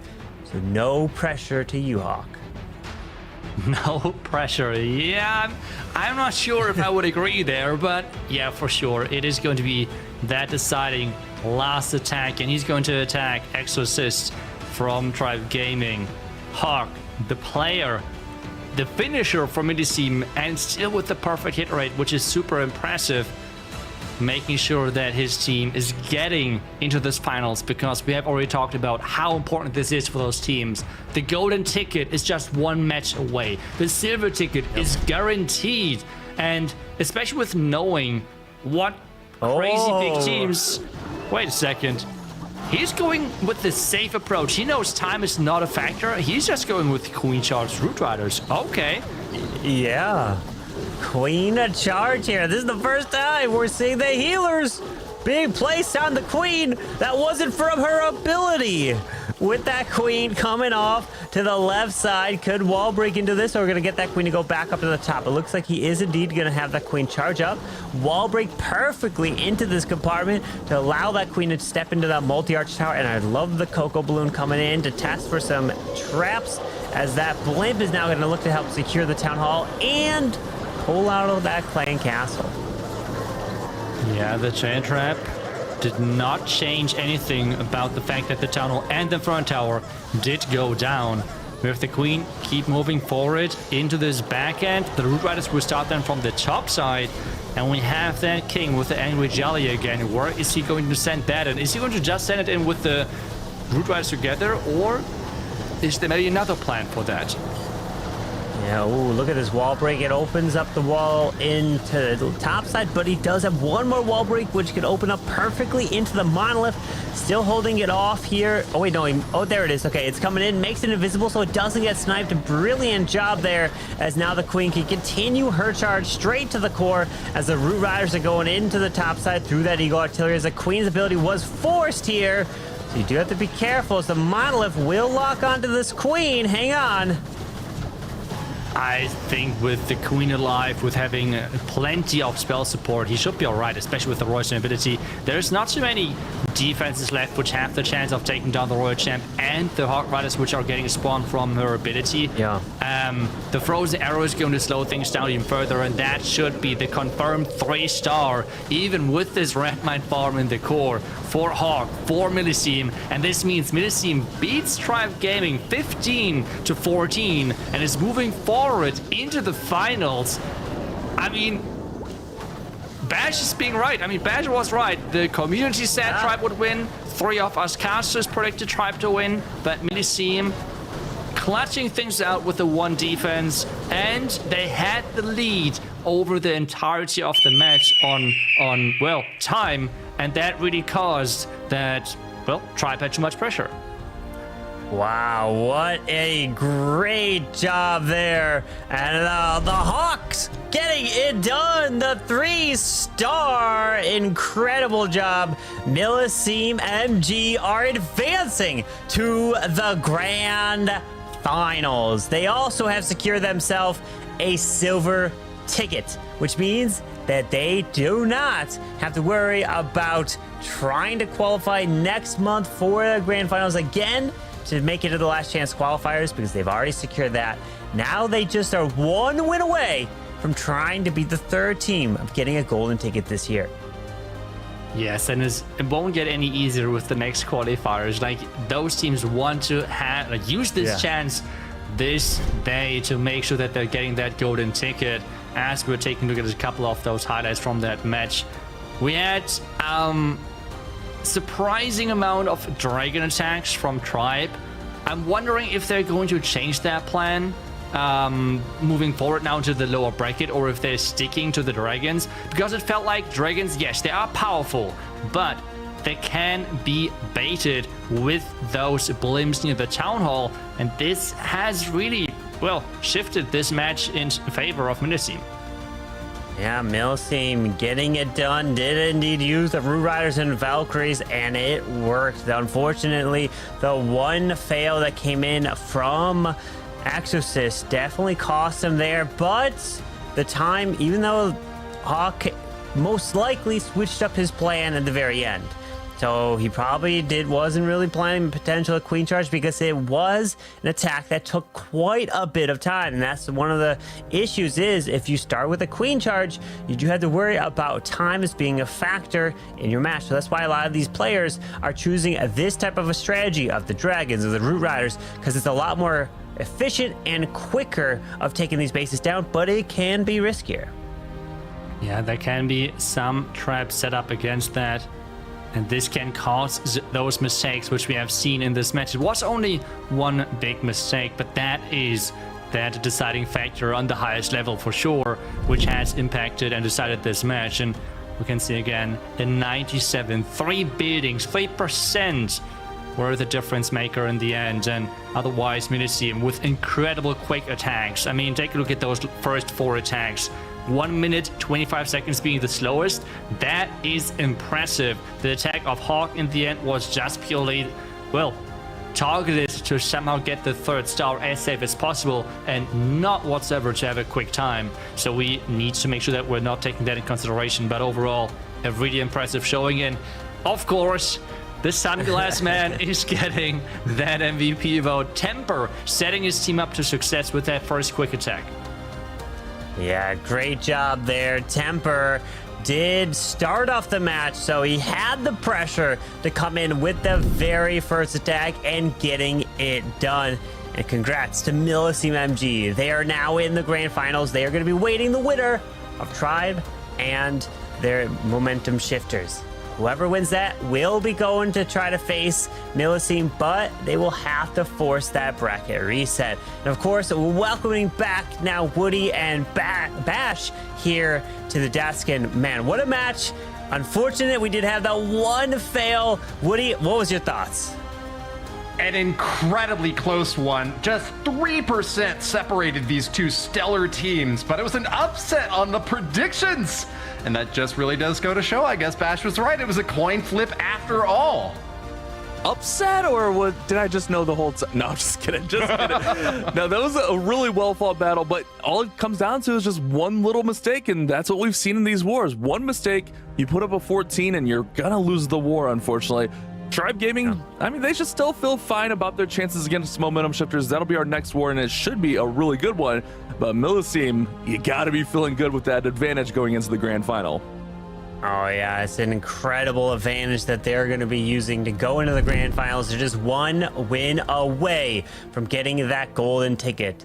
They did have that first round bye. Same thing with Tribe, but they're getting knocked down, and many times, we've talked about it before, that team that loses in the upper finals comes back to play in the grand final. So will Tribe continue that trend, or will momentum shifters look to upset that and try to make it to the grand finals and have a chance trying to stealing that golden ticket from Millesime MG? Yeah, seeding that ticket is the question. And I mean, first off, they have to win versus Momentum Shifters. And to be honest, I mean, Momentum Shifters, they have looked really strong. I am not sure anymore if Tribe is having that big of an advantage moving into this, especially because Tribe has, well, used so many dragon attacks, and if that is somewhat predictable with that tornado trap and having such impact with the tornado trap, well, the base builders could maybe move some traps there to try to defend those openings of Tribe. And the question then is that going to be enough to somehow stop only one attack? And we have seen this one defense is all what matters. But Momentum Shifters, they are on a run in that lower bracket so far for sure, Woody. Absolutely are. Take a look at the stats here now, and you can see why Tribe is still considered to be the favorite, even in this next match up against the Momentum Shifters. Just 100% for Rikira, a perfect hitter who does not miss. But it really is that consistency across the board with all 5 players putting up the perfect performance every time. I will say, even though Tribe lost that last match, they were still ahead on time against Millesime MG. This is not a squad that loses tiebreakers, and it's rarely a squad that even misses at all. They're really going to have the fire in their belly coming in from the bottom bracket, and will probably still have that same force that we saw in that last match. It's just the question of, are we going to see a slip up again from them, or is it going to be the Momentum Shifters who had a 2-star miss of their own when they played against Millesime MG? So these are both great teams, but as we saw, they are not flawless. They may be peerless, but they can miss every now and then, Bash. Yeah, and I think that's what this war is going to come down also. I mean, we saw yesterday Achman missed against Tribe Gaming, and that was ultimately the deciding factor. Looking at our predictions here, whoa, Itsu going Momentum Shifters. Itsu, you're the outlier here, while all of us are going with Tribe Gaming. I think this one will be close. I think it could be another coin flip situation, but I like Tribe's consistency and their defense. That's why I went Tribe personally. I mean, I don't know if anyone else is curious, but Itsu, what's your thought process there taking Momentum Shifters? Hold on, my guess of what Itsu's about to say is it's about stats, but then he's going to pick against stats. What is it now, Itsu? I'm curious. No, I mean, whenever I went with Momentum Shifters, I feel like, at least prediction-wise, it did great job for me, I guess. And Tribe really has not convinced me in that last match. I mean, they were behind on time during the entirety of the match. The only reason why they were ahead in the end was because Hawk did go for a safe 3-star with a 2-minute 25 seconds. Otherwise, they were behind over the entirety of the match. So Tribe is not attacking as fast, it seems like. And it seems like they're going a lot of the attacks with the dragons, which makes them somewhat predictable. And we have seen dragon attacks especially suffering when teams are adapting and adjusting their trap placement with the tornado trap. So that would be the one thing why I think Momentum Shifters is in favor. At this point, stats are out of the window. Don't worry, I'm not going based off stats anymore, but that's kind of the reason for me. Tribe did not attack as quick in the last attack. They were behind over the entirety of the match, and well, Momentum Shifters did show up today already, so I feel like their mentality right now is maybe in a better place than Tribe. That's at least my approach for this one, but it is for sure a close one, I think, Woody. Yeah, terrifyingly close, and that seems to be the storyline for all the matches that we've seen so far today, and many of the ones yesterday as well. Tribe, a world-class team, but missing up just that one time is going to be a big psychological disadvantage for them, while on the other side, Mo is going to be trying to continue their exact same storyline through the monthly qualifier. They went 8-0. I can't reiterate that enough. This is a team that just does not lose their nerve. And especially with a guy like Ahmed out in front, attacking first every time and landing 70-second attacks, even quicker in some cases, and putting those 3-stars up on the board. Bash, we've got a great reason to believe that Mo Shifters has got a solid chance of making it happen. But the vote out there is still tilted toward Tribe Gaming. The community said 53% of you still believe that they should fear the Tribe. Momentum Shifters did peel off more of the community vote than Millesime MG did, so you see a little bit of a wavering in the support there for Tribe, but still a majority going with the tried, true, and tested team. I think this is our closest community vote yet. I mean, just a few percentage separating these two clans from the community vote. We have the one outlier in Itsu. I don't know, Itsu, you talked about the speed of Tribe. I mean, their average time was still 122 with the miss. I think this one could come down to which team misses. If one team misses, that's going to leave the door open, obviously. Both these teams went relatively quickly in their first 2 matches today. So it's just going to be whose bases are going to hold, who's going to force that mistake. I kind of agree with the polls. I think this is going to be a coin flip, but my edge goes to Tribe just based on that experience, and they already read the defense. I mean, they already baited Ahmed yesterday, so I think they're pretty capable of doing that. Well, let's now jump into breaking down one of the attacks that we just recently saw in the last match here. So we're going to break down Yo-Yo's attack that we have here on the screen, and we have the Root Riders and Velks. And take a look. We'll break down how he is utilizing this jump spell right here. So let's go ahead and play it, and we will see that first we want to establish 2 kinds of funnels. One is to be able to get those Root Riders into the core of the base, as the initial queen is being able to be used on this far right side, while then he could try to wall break the king to then get deeper into the base. And in this case, the king is going to path his way straight through here. The siege barracks is going to be the funnel on this side, so that the Root Riders and Valkyries, they can make their way straight on into the core of the base like that. If they're able to make their way right on through, then the queen, she can continue through here. The king, he can continue through the middle, and then the Root Riders and Valkyries, they can clear right into the core. So they are breaking down 3 different avenues to make his way right on through the base. And the big thing is, they are all moving in parallel. Because they are coming in the base all like this, they all meet at the final position of this base, which can help increase the time. You overgrowth the town hall so that they can potentially help wrap around, and you don't deal with that town hall explosion at all until the very end. Because if you have to push through the town hall explosion, you have to sit in it and take all that damage, you will now more than likely end up losing your Root Riders and Valkyries, because one, the Root Riders don't have as much HP as they did before, so you do have to be careful when it comes down to that. So Yo-Yo, really nice job of breaking the base down a couple different directions and getting the 3-star there for Tribe Gaming, which they are going to be looking to potentially use in this next match. Will they switch to more Root Riders that we just saw there from Yo-Yo, or will they continue with the dragons that we've been seeing from them? Is that going to be a quick attack? I guess we'll have to find out, Itsu. Yeah, that is the question. If they are adjusting, I mean, in the end, it just really depends on the quick changes, I guess, and if they even think that quick changes are necessary within this short amount of time. Because sometimes I feel like, at least from my experience back then, sometimes you just overthink it a bit too much and try to adjust things, which make things, or bases especially, way worse, which is then backfiring quite a bit. So can be good, can be bad. Tribe for sure has the advantage in the experience on that front, but both teams are really, really solid with their hit rate, and I think with their strategy choice. So I think that should be good to go. But what do you think? Yeah, I think that they are going to have to check out these bases and make a call on the fly. Unfortunately, they can't really just have a strategy going into this war and know exactly what they're going to do. They're going to have to be adaptable. They're going to have to see what's presented to them. Momentum Shifters is not a squad that puts up a consistent base design or gives you an easy access one way or the other. They're a little bit tricky. They spread out, they try to slow down, but they can also kind of concentrate and try to force an awkward entry point. I think that this war is going to really go down to the very end. There's a possibility that we do see another 15-15 tiebreaker on time. And if it does come down to that sort of race, you definitely want to be hitting the gas pedal right out of the gates as soon as you start. Especially, I'll say it again, against a guy like Ahmed, one of the quickest attackers in this series, who's been putting up sub 70 seconds, in some cases, hits. A constant MVP pick, and a really terrifying enemy to go up against right out of the gate.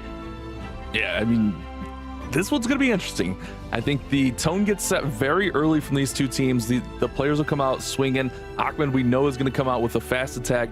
But the one problem there is the predictability. It kind of seemed like Tribe was predictable in that last war. Do they change it up, or do they kind of, like what Itsu was saying, not overthink it, kind of stick with what they're going? But the same thing with Momentum Shifters. They're a little bit predictable as well. So we'll have to see how that factors into the defensive choices of bases for this war. Yeah, and we actually have a guest now joining us here that we are going to be interviewing, who would be the MVP of many matches. Do you guys remember from the very first qualifiers? The one and only General X from Synchronic. Welcome here.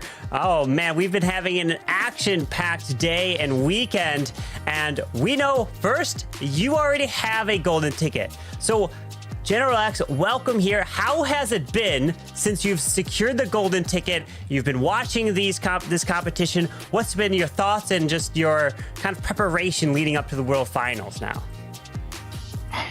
I mean, preparation-wise, it's pretty hard because you don't really know what we will be like playing on in the World Finals with the new hard mode out. So yeah, we just try to stick a bit around and watch what other teams are doing, so we don't miss out on the meta shifts. And in general, yeah, we have like all our favorite teams. For example, Philip was like a big fan of VM last month, and now we are all rooting for Leo from Momentum Shifters. So yeah, we are all sticking around and being in the competitive scene. With watching the qualifiers, and especially this one, obviously, and already said a little bit with Leo, who do you think has the edge moving forward? Because we have now talked a ton about the casters' predictions, right? But with now the lower bracket match between Momentum Shifters and Tribe and Millesime waiting in the finals, who do you think has the edge here for those two matches?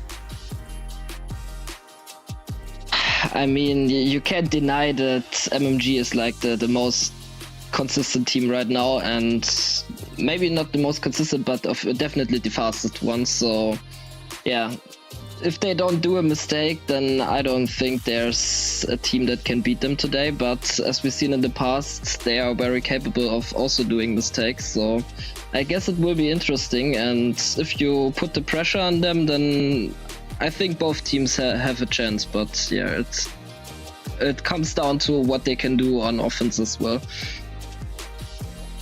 Absolutely. And you have the experience with Synchronic Gaming. When you got the golden ticket, your team came from the lower bracket and forced the bracket reset and won.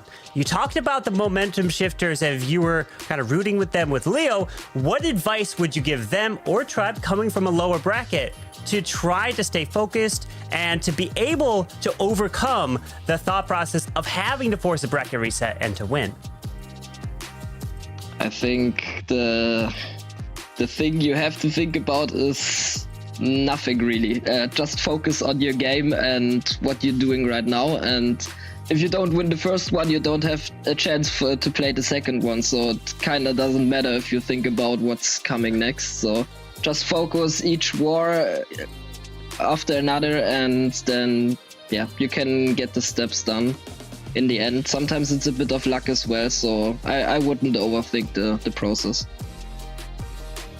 Awesome. Well, thank you so much for joining us here, General X, and also best of luck for the end of the year in the Clash of Clans World Championship Finals. Cannot wait to see you and your team out there to represent, and I know you guys will be doing so good. You guys are preparing, and I'm going to try to keep my eye out on any base designs you guys may be releasing. And any final words? I wish all the teams best of luck right now, and you guys as well a nice stream until the end, and let the best win, I guess. Thank you so much. And of course, we'll find who is going to be the best to win this, and we'll see you later at the end of this year. So now let's jump back to the desk as we get ready for this next match to see who is going to be making it to the grand finals, who is going to be getting that silver ticket to have a chance of trying to get a golden ticket. The pressure is on everything in this match now here, Itsu.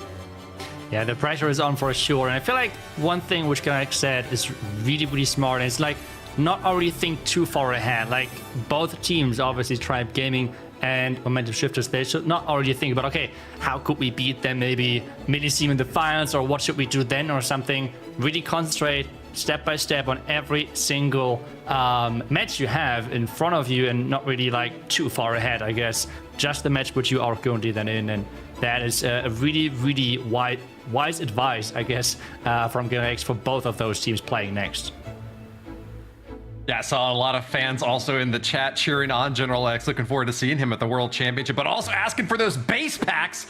Remember, it's not just about the event that's happening here and right now. You can also follow Clash of Clans Esports over on X, on Instagram, on Facebook, and get more details on the official event.supercell.com webpage, where you might be able to find some amazing base designs of yourself to use in your own clashing.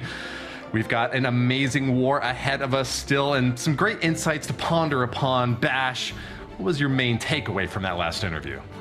Oh, I just love that General X seems focused. He's got his eye on the prize. He's ready for Worlds, but also kind of scouting out the competition here. I mean, my thing was the bases there, because I get excited after the Worlds qualifiers. I'm like, ooh, yeah, new bases to try out, guys. Let's go. So huge shout out to him for giving us a little bit of time, but I'm looking forward to seeing which of these three teams does get that golden ticket.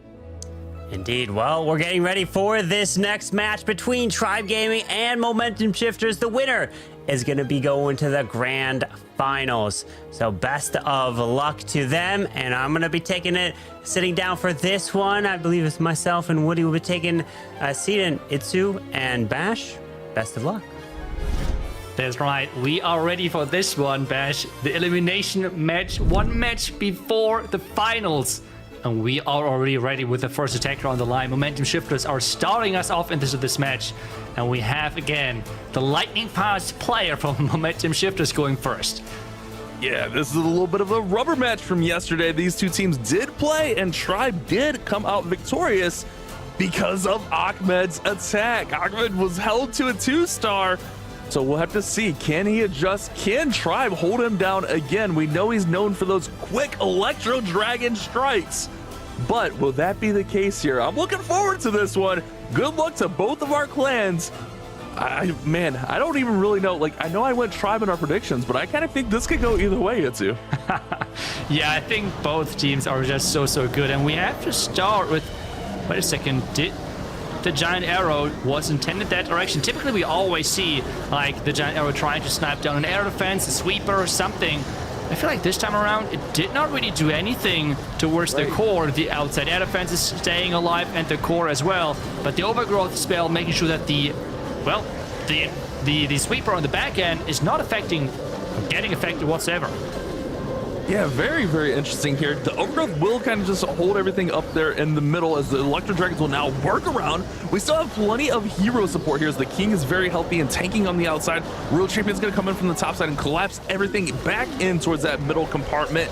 Still tons of spell support here with 2 freezes and plenty of Electro Dragons. This is looking very strong for Ahmed as he should be able to work through here, finish off this core, and it'll be a quick 3-star. Wow! Just over a minute here. Oh, he's going to get to that last storage, but just over a minute is fast.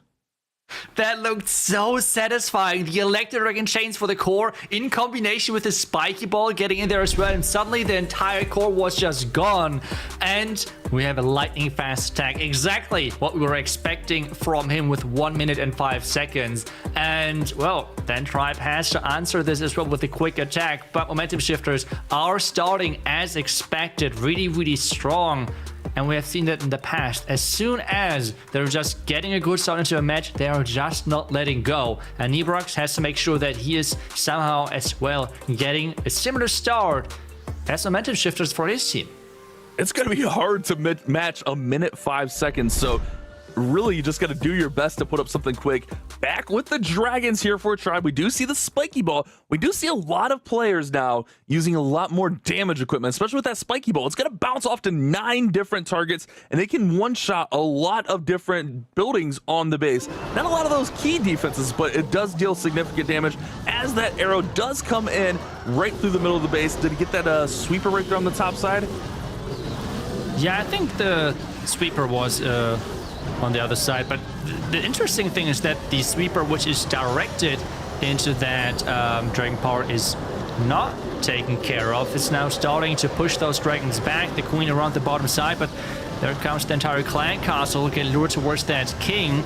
And we have those dragons slowly making their way towards the town. The freeze is there, but a little bit late because the sweeper was able to push, and the queen is fighting with her life, but the healers are keeping her alive. Yeah, she's going up there. She's going. Royal Champion does join the party up there as well. King gets through those ice golems. The town hall is dealt with. Now it's all going to be a collapse on the backside. This one's looking pretty quick as well. We do have that Super Dragon out as well. Just a few more buildings, and this one's coming up on a minute. I mean, Nebrax has a chance to kind of match the time as he hits the haste foul. He's celebrating, fist pumping. This one's going to be just over a minute as well. These teams are flying. That was even faster. A minute, 2 seconds for Tribe. That was a really, really quick attack. 3 seconds faster than what we have seen earlier. Wow, I mean, that's quite impressive. Tribe really making sure that those attacks are quicker, but they're sticking to the dragons, which I think is interesting. And especially moving forward, I mean, Nebrax always watch their dragon, electro dragon specialist, but moving forward, if the other tribe players are sticking with the dragons as well, momentum shifters are now up next with their attack, and they are going in with the dragons as well. You have talked about it, the spiky ball on that king. I think the main reason for that is just nice giant arrow. He missed the sweepers there. He missed the sweepers, yeah. That might be problematic. Maybe. Yeah, he does have 2 clones here, though, so it should be okay. Got to keep an eye on these poison towers as they're going to throw as the blimp approaches here. But he kind of just like threaded the needle of the giant arrow right in between there. Here goes a freeze. Here goes the clones in to clone up those balloons. Let's see if we can get a little bit of a spread. Get some of those defenses down. Get the eagle would be huge. Oh, it's going to go down. It's going to go down. Nice. He gets the eagle with the balloons. Now the dragons are on the outside. He's just got to join everything together. But the queen did go down pretty early up top. Yeah, queen did go down. But the clan cast is going down as well, which means he can now use the Royal Champ wherever he wants. Warden fighting for the remaining couple of defenses. The Royal Champ now getting added. The Barbarian King still with the ability, and the spiky ball, remember, that is going to deal a lot of damage to the remaining defenses and buildings in general. Right, but look at this time. I mean, we've been 1 minute attacks. Here comes that spiky ball in. It does not go towards the middle. The Royal Champion's in a little bit of trouble. She will have the hog. She will go quicker. King does have Phoenix.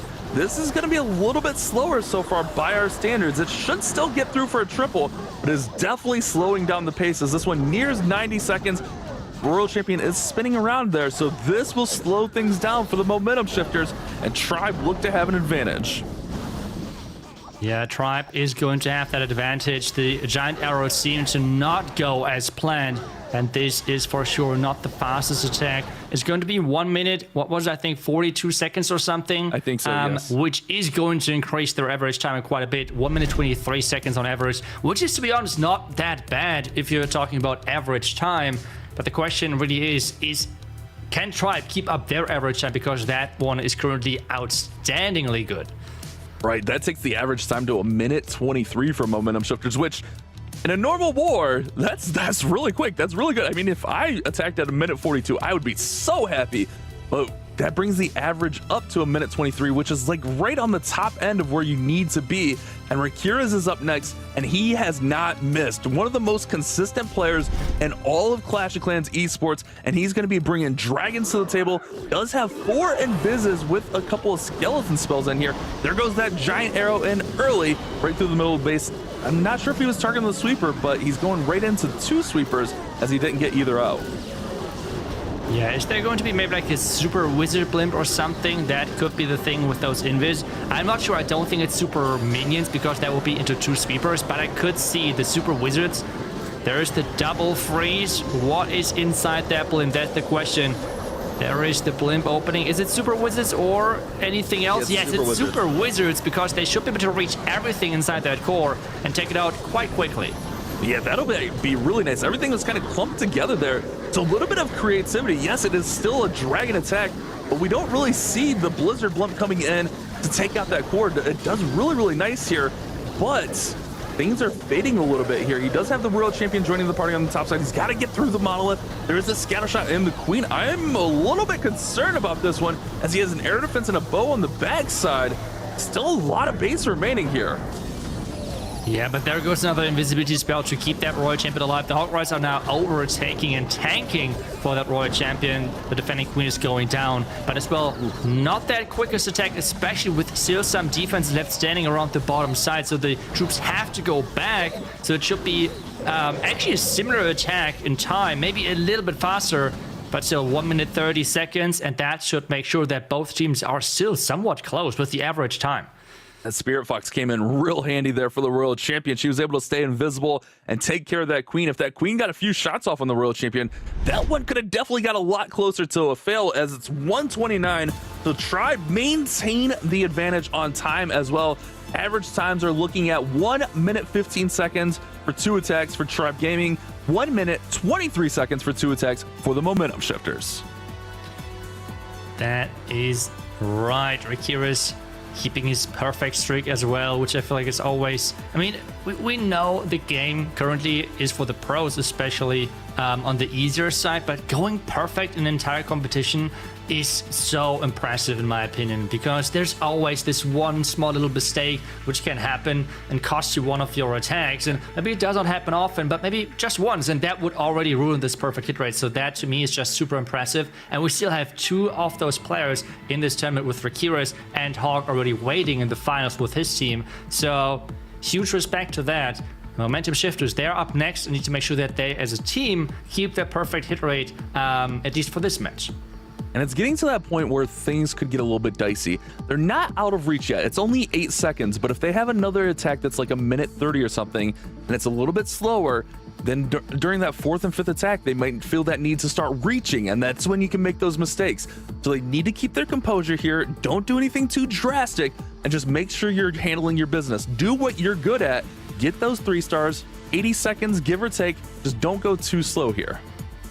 Yeah, that's for sure. 3 stars, but go quick at the same time, which is always said so much easier than it's done for us. I mean, we are not in the heads currently of those players, and we cannot really... Okay, this base is maybe really easy for them. This is way harder or something, which is always then hard to speculate on. But we have the next attacker ready for Shifters. Leo typically always goes with those Root Riders and is not really using the Dragons that much as far as I know. So that would be what I would expect from him.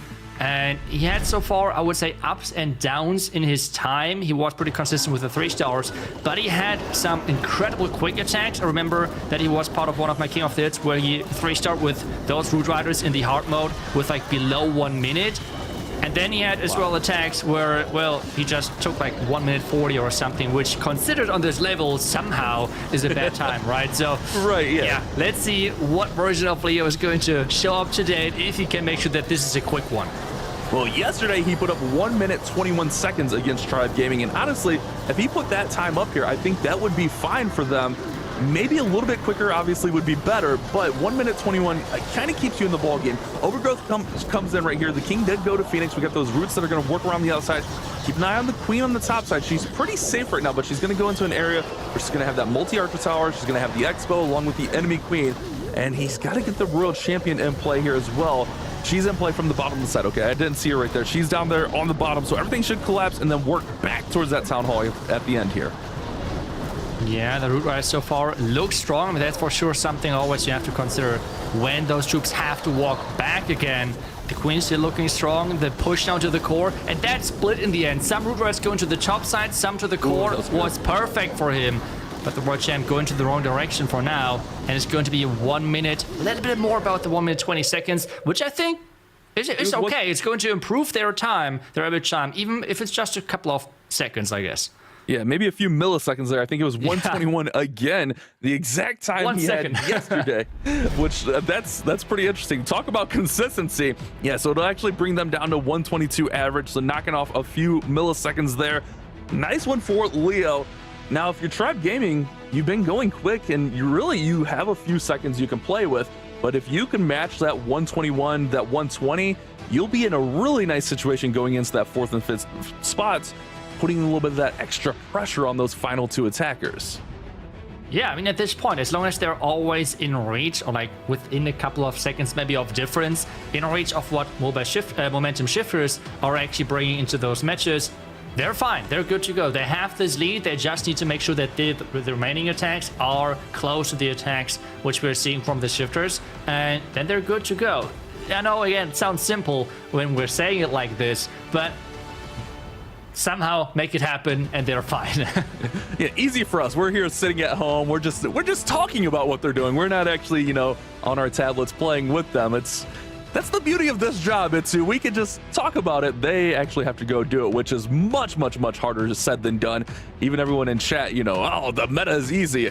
I don't know, man. I fail quite a bit here in the meta. Yeah, I do 3-star more than normal, but you can still fail, and in these types of wars, that's all it takes is one mistake, and that just leaves the door open for your opponent. Yeah, and especially the way of how the pros are playing those different strategies, I think, is really underestimated by a lot of people, because they're like not just putting everything in one spot or anything like that. They're really separating their heroes, trying to set them up. We had the giant arrow into the healer puppet queen charge with rages set up.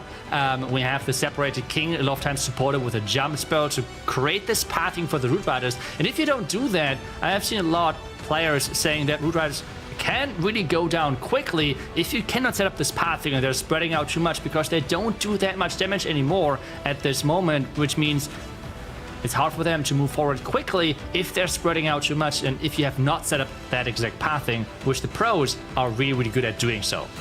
Yeah, and especially with defenses like the new Ricochet Cannon, the multi-Archer Tower. I mean, remember, the Monolith deals extra damage based on HP. The Root Riders have quite a bit of HP, so they take extra damage. So Kronos is going to be our next attacker, and this is a pretty key attack. I think this sets the tone for the rest of the war here. Whether momentum shifters need to speed it up crazily, or they can kind of just try to go a little faster. This will be a big pressure attack here. Yeah, I agree, because when you have 2 more attacks left for your team, that is then the moment where you can maybe still impact the over average time and stuff. But with only 1 attack last, that's not really that easy. This is why this attack is so important for momentum shifters to know what they have to go for with their next couple of attacks. We see again the giant arrow getting shot through the entire village with the dragons now getting set in there. And this time around, it is not going to be a blimp, because take a look at that. There was actually a tornado trap to defend this entry point. Instead, we have the siege barracks on the other side to take down some buildings.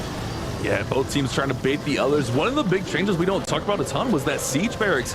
Adding a second P.E.K.K.A. when it comes out is massive. It's getting a lot of play. Spiky Ball does come in here, and now we got those super minions out of that siege barracks. And he talked about it in between there. The deployment of the queen over here, king up there, the dragons over here, that siege barracks on the far side. Everything is kind of separated so you can collapse on this base and collapse on the core all together. Final rage spell is going to come in here so he can take this town hall down, and everything's going to go right towards this middle, and this should be a really quick time.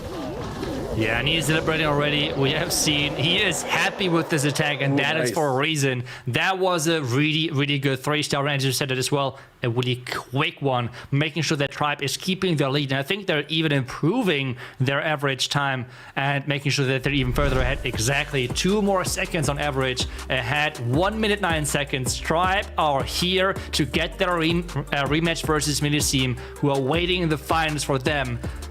Well, if Tribe is making sure that they're winning this match, they're getting that rematch. All right, so I was just running some numbers here. I was just running some math, making sure my math is right. So the average times, 122 momentum shifters, Tribe 113. But what that breaks down to is Tribe has a 28-second advantage here. I could be wrong by a second or 2. It's bash math. That's always wrong. But 28 seconds is going to be very hard to make up in 2 attacks. You're going to need Tribe to make some kind of minor mistake, or you're going to need a sub 70-second attack just to catch up and close that gap. This is getting to a dire position for the momentum shifters, and I'm really concerned. This is where we see those mistakes. Do they make that mistake, or do they keep that composure, plow through, put up a quick time, and force Tribe to maybe make a mistake of their own? Yeah, as I said, I agree 100%. Those 2 next attack from momentum shifters are such crucial attacks, because this is now where the pressure really is rising. They are roughly 28 seconds behind, and this means that they somehow have to make sure that they're turning that around within 2 attacks. This is not an easy task to do whatsoever, and as long as Tribe is exactly doing those attacks which they have done so far in this match, this makes it even harder, because they have now hitting with 1 minute and 9 seconds with the last one, which is just so fast attacks, and this forces even more pressure and a miracle run, I guess, at this point. Yeah, like, how do you make up any time when Tribe's putting up less than 1 minute 10 seconds? Like, yeah, we saw Ahmed go 57 seconds yesterday, but that's such a rarity. I think, like, when we see a 1 minute 10 seconds, like, that is quick. That's like top tier for these attackers. And if Tribe is doing that on a pretty consistent basis here, there's not much room for error here. So if you're momentum shifters, you kind of have to find a way to get sub 110, and then hopefully Tribe will put up a 130, 140 for you and kind of give you a little wiggle room going into that 5th attack. Yeah, I mean, cannot wait for the next attack to happen. I'm like, waiting for the next... know. Yes, there we Ready. go. Oh wait, those are the post sets. Okay, I was already getting excited here. We got baited. No, but there goes the next attack. Sean is going to be that next attacker for momentum shifters, and he's going to attack the base of Yo-Yo. And I mean, what is he going to bring? I guess again, Root Ride. I mean, dragons have been quite successful as well, but I'm just so scared because Tribe is so good at using dragons on them, like on their own, that they typically have done quite a good job of delaying the blimp with a tornado trap in some way to delay the entire attack, to even defend already earlier in the tournament versus momentum shifters. So it's such a risky approach than with the dragons against their bases. So I would expect more Root Riders from Sean moving forward. Yeah, Sean used Root Riders, and that's what we see here yesterday against Tribe, and it was a little bit of a slower attack, 1 minute 28 seconds. So Sean is going to need to speed that up a little bit. Man, these bases are so tough to deal with, but we usually see that overgrowth come in right in the middle of the base. Look at the heroes down at the bottom. Everything's just kind of getting deployed everywhere because you need it all to work together and collapse together. Root Riders are going to push in through the middle. We even have the Royal Champion deployed pretty early on this one. Sometimes you'll see that Royal Champion deployed a little bit later, but she's going to go in there and just help those Root Riders path where they need to. Yeah, they're currently splitting, I think, a little bit, if I see that correctly. But they should come back towards the core. The overgrowth spell is great, making sure that the raid towers are not having as much impact. But still, having the Barbarians now on the back end, this attack looks quick if it has enough punching power to get actually that town hall out of the way as well. Still some hero abilities and still the rage left over as soon as that town hall is getting unroot rider spelled, whatever. yeah. Oh, perfect timing here. Good rage. Minute just passes here, so the time is going to be quick here for Sean. This is what they needed it to. This is exactly minute 4. Wow. What? Yeah. That's impressive. Showing up exactly when you have to for your team. We have said that those, like this current attack, this is where Tribe has failed in the last match, right? Like Tribe with this 4th attack have felt under pressure from Millesime with their time, so they had to speed things up even further. And this is where they have failed. Momentum shifters now were able to somehow improve their time with 1 minute and 4 seconds. And this now again gives Tribe, well, the opportunity, depending on their next attack, to keep that lead or again, give momentum shifters this advantage of going to the last attacks, of having the feeling, okay, we're just so close. We have this chance. We can make this work. And this is such a big thing now. Yeah, that was exactly what they needed there. Minute 4. Now, even if you hold Tribe to even 80 seconds, you're able to make up maybe half of that gap or close to half of that gap. So it's not so dire, but I mean, look at Tribe's times, 102, 109, 129.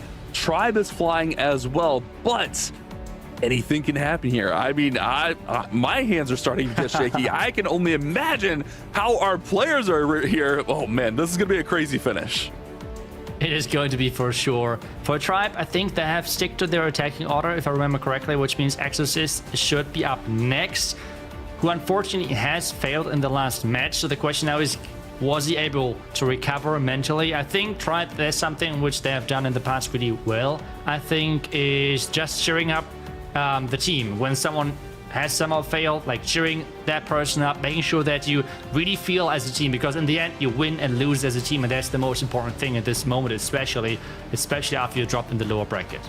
And we've talked about that a lot with Tribe, and we've heard it on comms at the World Championships. They are so good at picking each other up. If someone's feeling down, or maybe they missed, or the attack didn't go the right way, they are so good at picking each other up, working through that, and just battling forward. Now, Exorcist, he had that 97% in the last war. Oh, wait, they switch it up. It's going to be Yo-Yo going in the 4th spot. Yo-Yo's gone 5th every time. So they do make the change here. That's very interesting.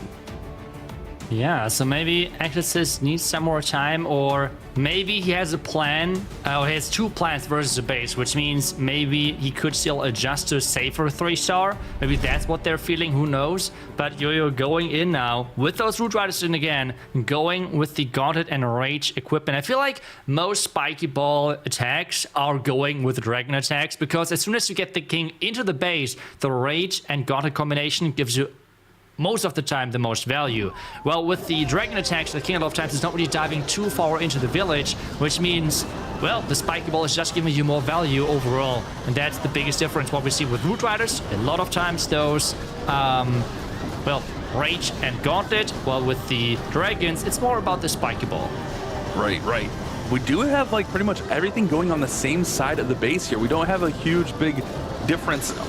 It is a little bit separated here. We do have the barracks at the top, the heroes in the middle, and then the Root Riders around the bottom side, as the overgrowth should come in and slow down the town hall area, which it does right there. Now the Root Riders will be able to pad them there towards the monolith, but keep an eye on the Royal Champion as the king does target her. His king and queen are in the middle. They're working really nicely. They're going to go over there and take out the enemy RC. Things are looking nice. Keep an eye on the time on this one, as it looks pretty quick so far. Looks pretty quick, but I mean, there's still a lot of base left as well. He has to get back to the overgrowth area as well. There is some delays with his bottom side. He's adding more Barbarians, but at this point, there is only one hatch on it being able to deploy it. There goes another Rage. This is going to be a quick one if he's cycling back through that Town of Poison. No, never mind. The town is already going down, and this means the Dark Laser Storage is the last building. But I think this...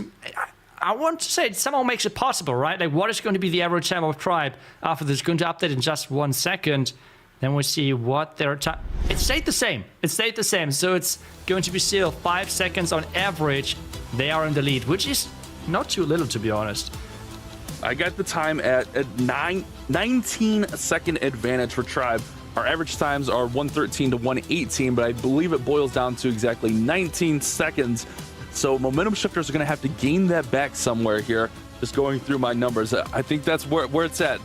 They did go quick, a minute 4 versus 113, but that's only 9 seconds. How do you gain back 20 seconds and 1 a sack? You're going to have to hope Exorcist makes some kind of mistake, or I don't know, man. This is a tough hill to climb, but first they have to go quick themselves.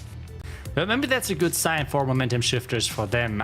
To be honest, I don't even think that they're thinking that way in this current position. I think they're way too busy with like really making sure that their own attack is like going perfect. But for us, maybe that is a good sign for the momentum shifters side, because moving Exorcist attack back means that he is either not ready or has like 2 different plans on that base. So they want to make sure that he can still adapt and that he does not feel as, well, safe with the quick version of his plan.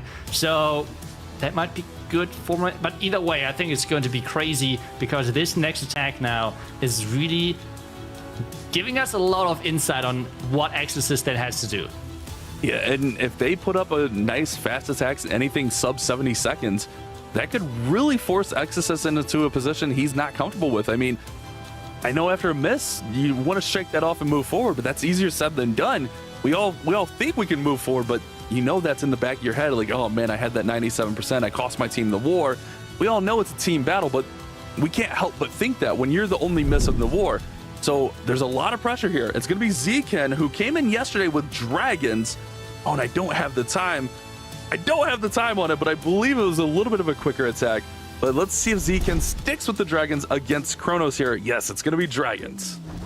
Okay, so a lot of air defenses further inside the base.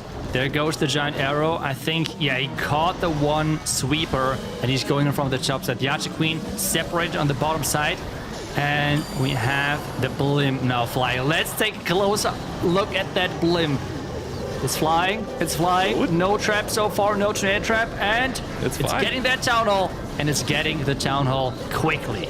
Yeah, that was a very safe entry for the blimp. There was a lot of spots that could have caused some issues there, but ultimately no traps in there.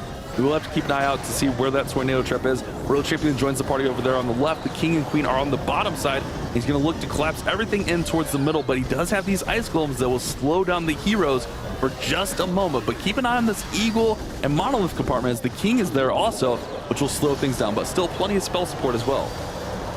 Yeah, but I feel like time is taking quite a bit. The Ice Golems going for the Archer Queen was good for him, because this means the Royal Champion can move quickly through all of those buildings. But he already passed the 60-second mark, which at this point is what he needs.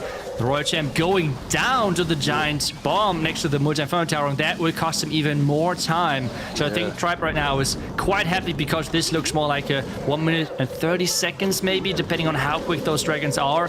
But I'm not sure, Bash, if that was quick enough. I don't. It's 126 there. I don't think it's going to be. You're going to essentially need Tribe to go 145 or slower, which we just don't see that from Tribe very often unless they just miss. So now, with Exorcist moving to that last spot, he knows he doesn't have to go crazy fast. He knows he doesn't have to go with a 1 minute, 10 second attack. He can kind of go with a 120, maybe even 130, and he will be fine. So it all comes down to this final attack for Tribe Gaming to get into our grand finals against Millesime MG. This spot guarantees a silver ticket if they can. Oh my goodness, this is just so nerve-wracking. Just watching this is crazy. Exorcist with that last deciding attack. I think at least a little bit of pressure is released with this not that quick attack from Momentum Shifters, but still he has to get that 3rd star and make sure that he's not passing this, 1 minute 30 second mark. He could pass it a little bit, but I guess he's not looking forward to do so. But he is up next. As soon as he's ready, he will start it with his attack.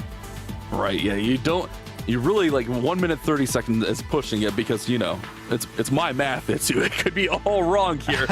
But we have a pretty general idea. As Momentum Shifter's average time is 1 minute 19 seconds. And then after 4 attacks, for Tribe, they're at 1 minute 13 seconds. So they do have a little bit of wiggle room, but you don't want to risk it too much. Really, the goal here, I think, for Exorcist should be an 80-second attack, which is well within his capabilities. You just got to make sure you get that 3rd star, don't make any mistakes, and get the job done.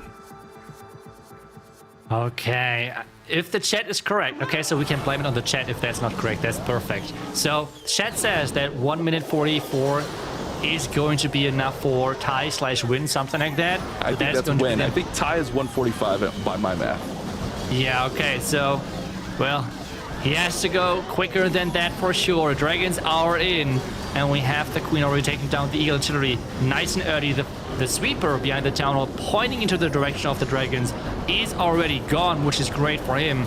But that right tower in the core is looking like a big threat, to be honest. Right, when that goes off, it is going to ramp up the damage right there in the middle with those multi-archer towers, the multi-target infernos. The town hall is in there dealing damage. It's not raged up, but it is dealing significant damage as the spiky ball goes off, which will push the king in. Keep an eye on these dragons. Great freeze there, but he's still got a little bit of spell support here. He's got to finish this town hall, and he's got to get through the middle of this base. Oh, Roger ability getting used to get that town hall. The queen is taking a lot of damage. The healers are in range as well. Oh no, oh no. There is still the core alive. The Roy Champion going invisible with that Fox. Can the Fox with the Phoenix, can they get this done? The defending Queen is shooting those. Oh no. Oh no, it happened. Momentum Shifters are going to get the victory. It's another 2-star for Exorcist. Oh no. This means, he's not happy whatsoever with this one. This means Tribe is dropping out of this one with having the win condition of a 3-star with 1 minute and roughly 1 minute and 44 seconds. But he is getting the 2-star 96%. And this means Momentum Shifters are getting this upset victory and moving on into the finals to have the chance of, well, maybe getting another upset victory against Millesime because they are waiting already in the finals. Wow, I'm speechless there, man. I am very speechless. Man, the plan was a tough plan. Obviously, things did not go his way, and just everything at the end there. You talked about that core with the Rage Tower, those multis, and the multi-target Archer Towers. That was ultimately the defense there. That's crazy. Congrats to Momentum Shifters. You know they are celebrating and happy. Just a really surprise ending here for this war. Tribe seemed to be in the driver's seat the whole war, and ultimately, Momentum Shifters steals one here at the end. Yeah, and I mean, for us, again, it's crazy. It's like I guess, easier to say and talk about those attacks after they just happened. But to me, the question is like the deciding of going with dragons, with having a core with raged up 3 multi-fern towers. Then I think there were like the 2 multi-arch towers. So everything which targets air is pretty much stacked in the core.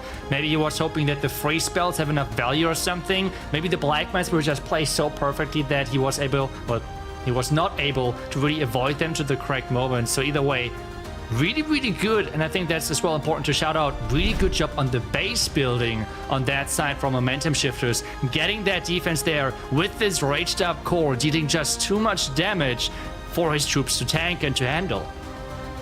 Man, that was so tough to watch. And like you could just see the emotion on his face as it's happening.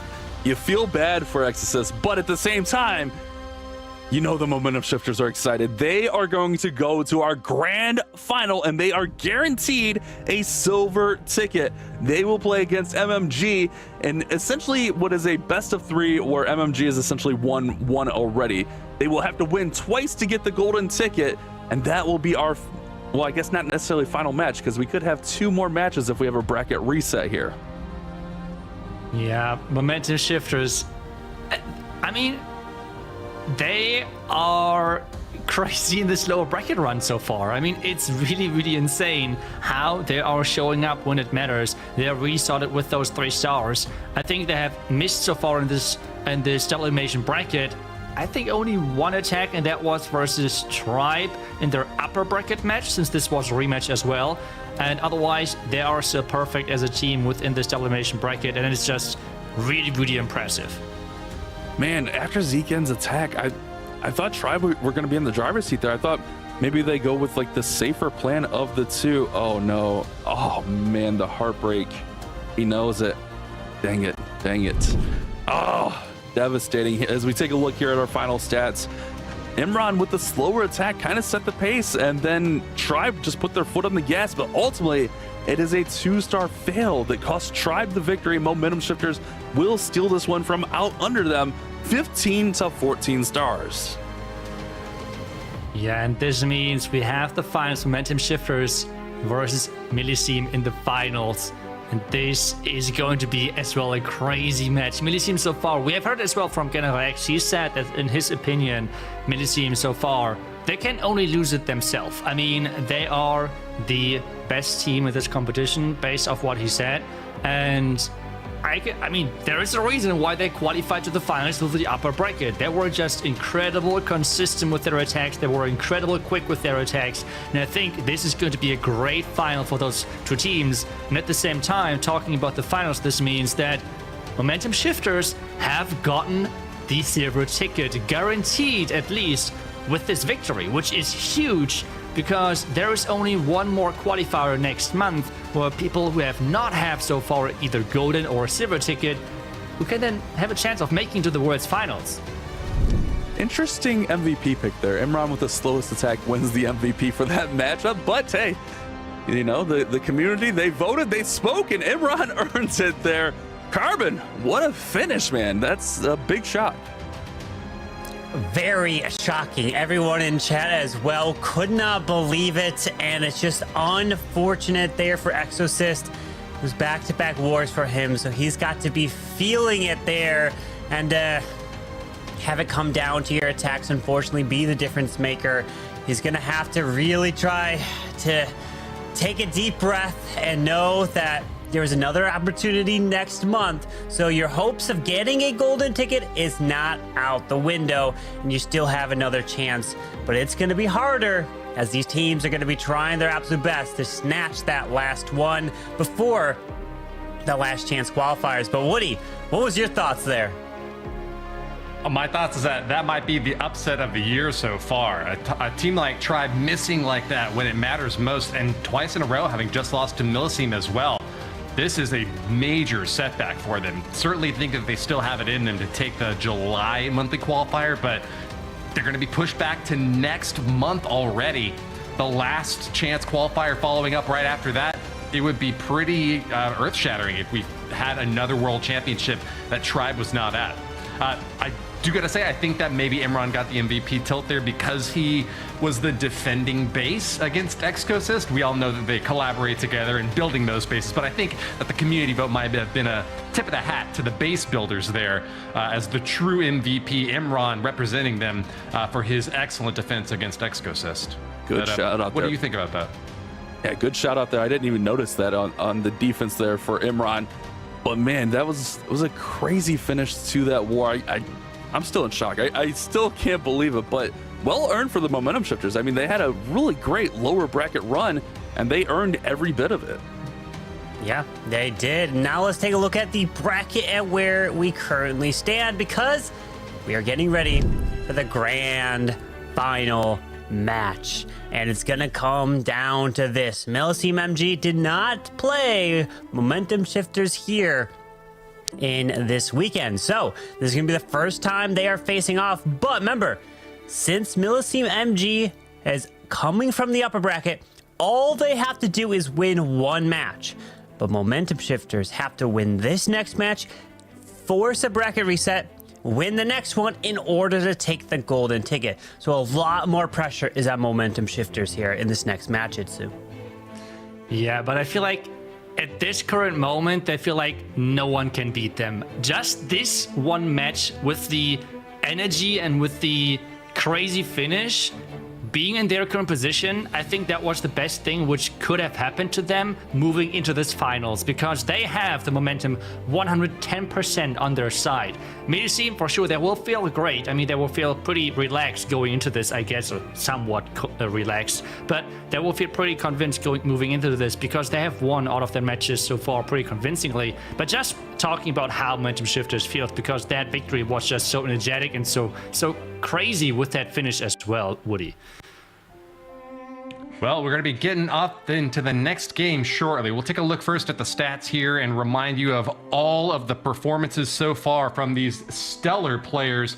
100% down the board for momentum shifters in that last run. A perfect war yet again, and this is certainly a team that puts up an amazing offense and on occasion a stellar defense. That was, I hope the first thing that I had mentioned going into the match between momentum shifters and their previous opponent. I'm trying to remember who that was. It was Dizi X Cenizos. That momentum shifters sometimes puts up a defense when you kind of least expect it. At the very end of a war, when the nerves are running really high, when it all comes down to the wire, that is an opportunity for a defense to come through, to shine through. And it's exactly what we saw in that last round with Tribe there.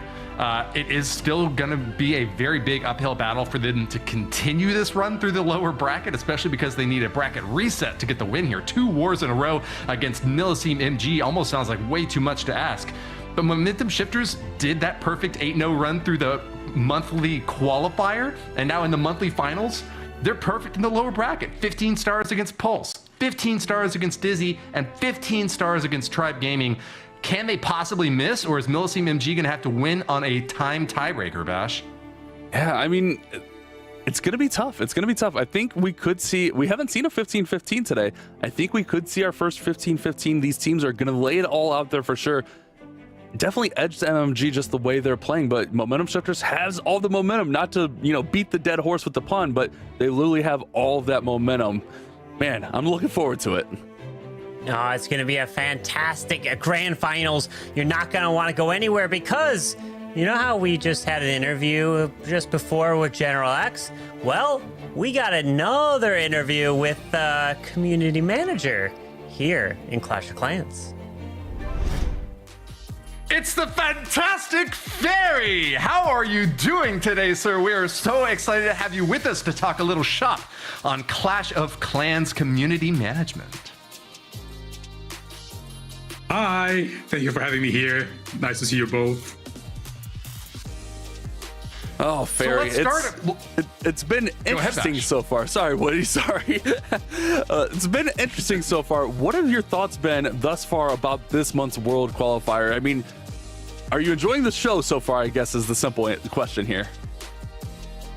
It's been insane. I think the efficiency, the speed of these matches, it's crazy. It goes over my head, a lot of the stuff they're doing, not gonna lie, but I love that because it feels like, okay, these guys are pro. So I feel like even though I'm not there yet, I get to learn and see how crazy it is. So I love it.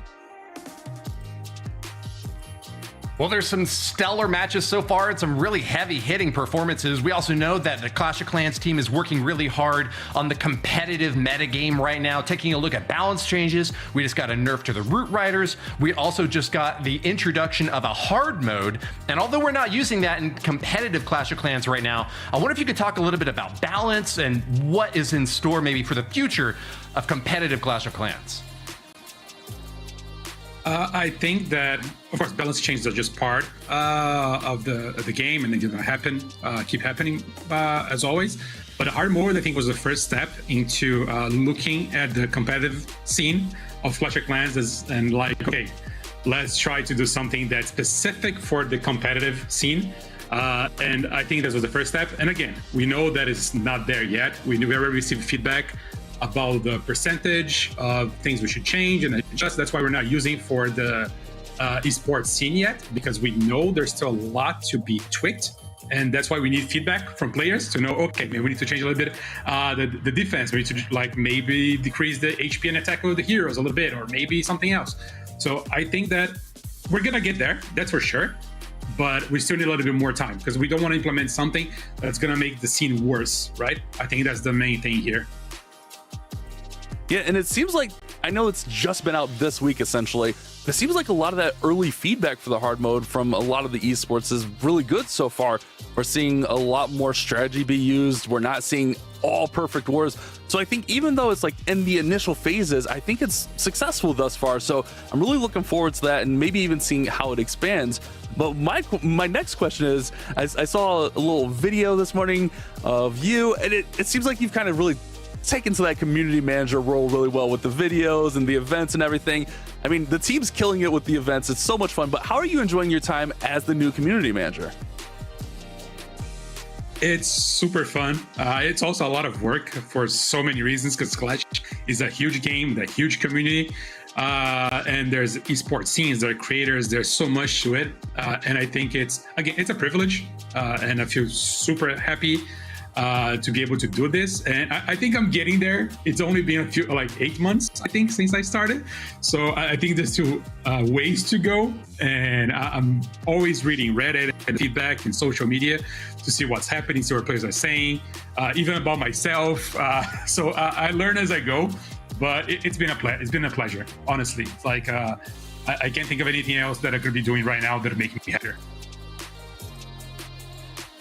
Wonderfully said. And Ferry, I got one more question for you before we head out. There was a teaser recently for the Druid. We haven't had a chance to see that troop introduced into the competitive scene yet, but what are you most excited about with the introduction of the Druid and going forward, looking at new troops, spells, abilities, equipment? It seems like Clash of Clans is just exploding with new stuff for players to look at.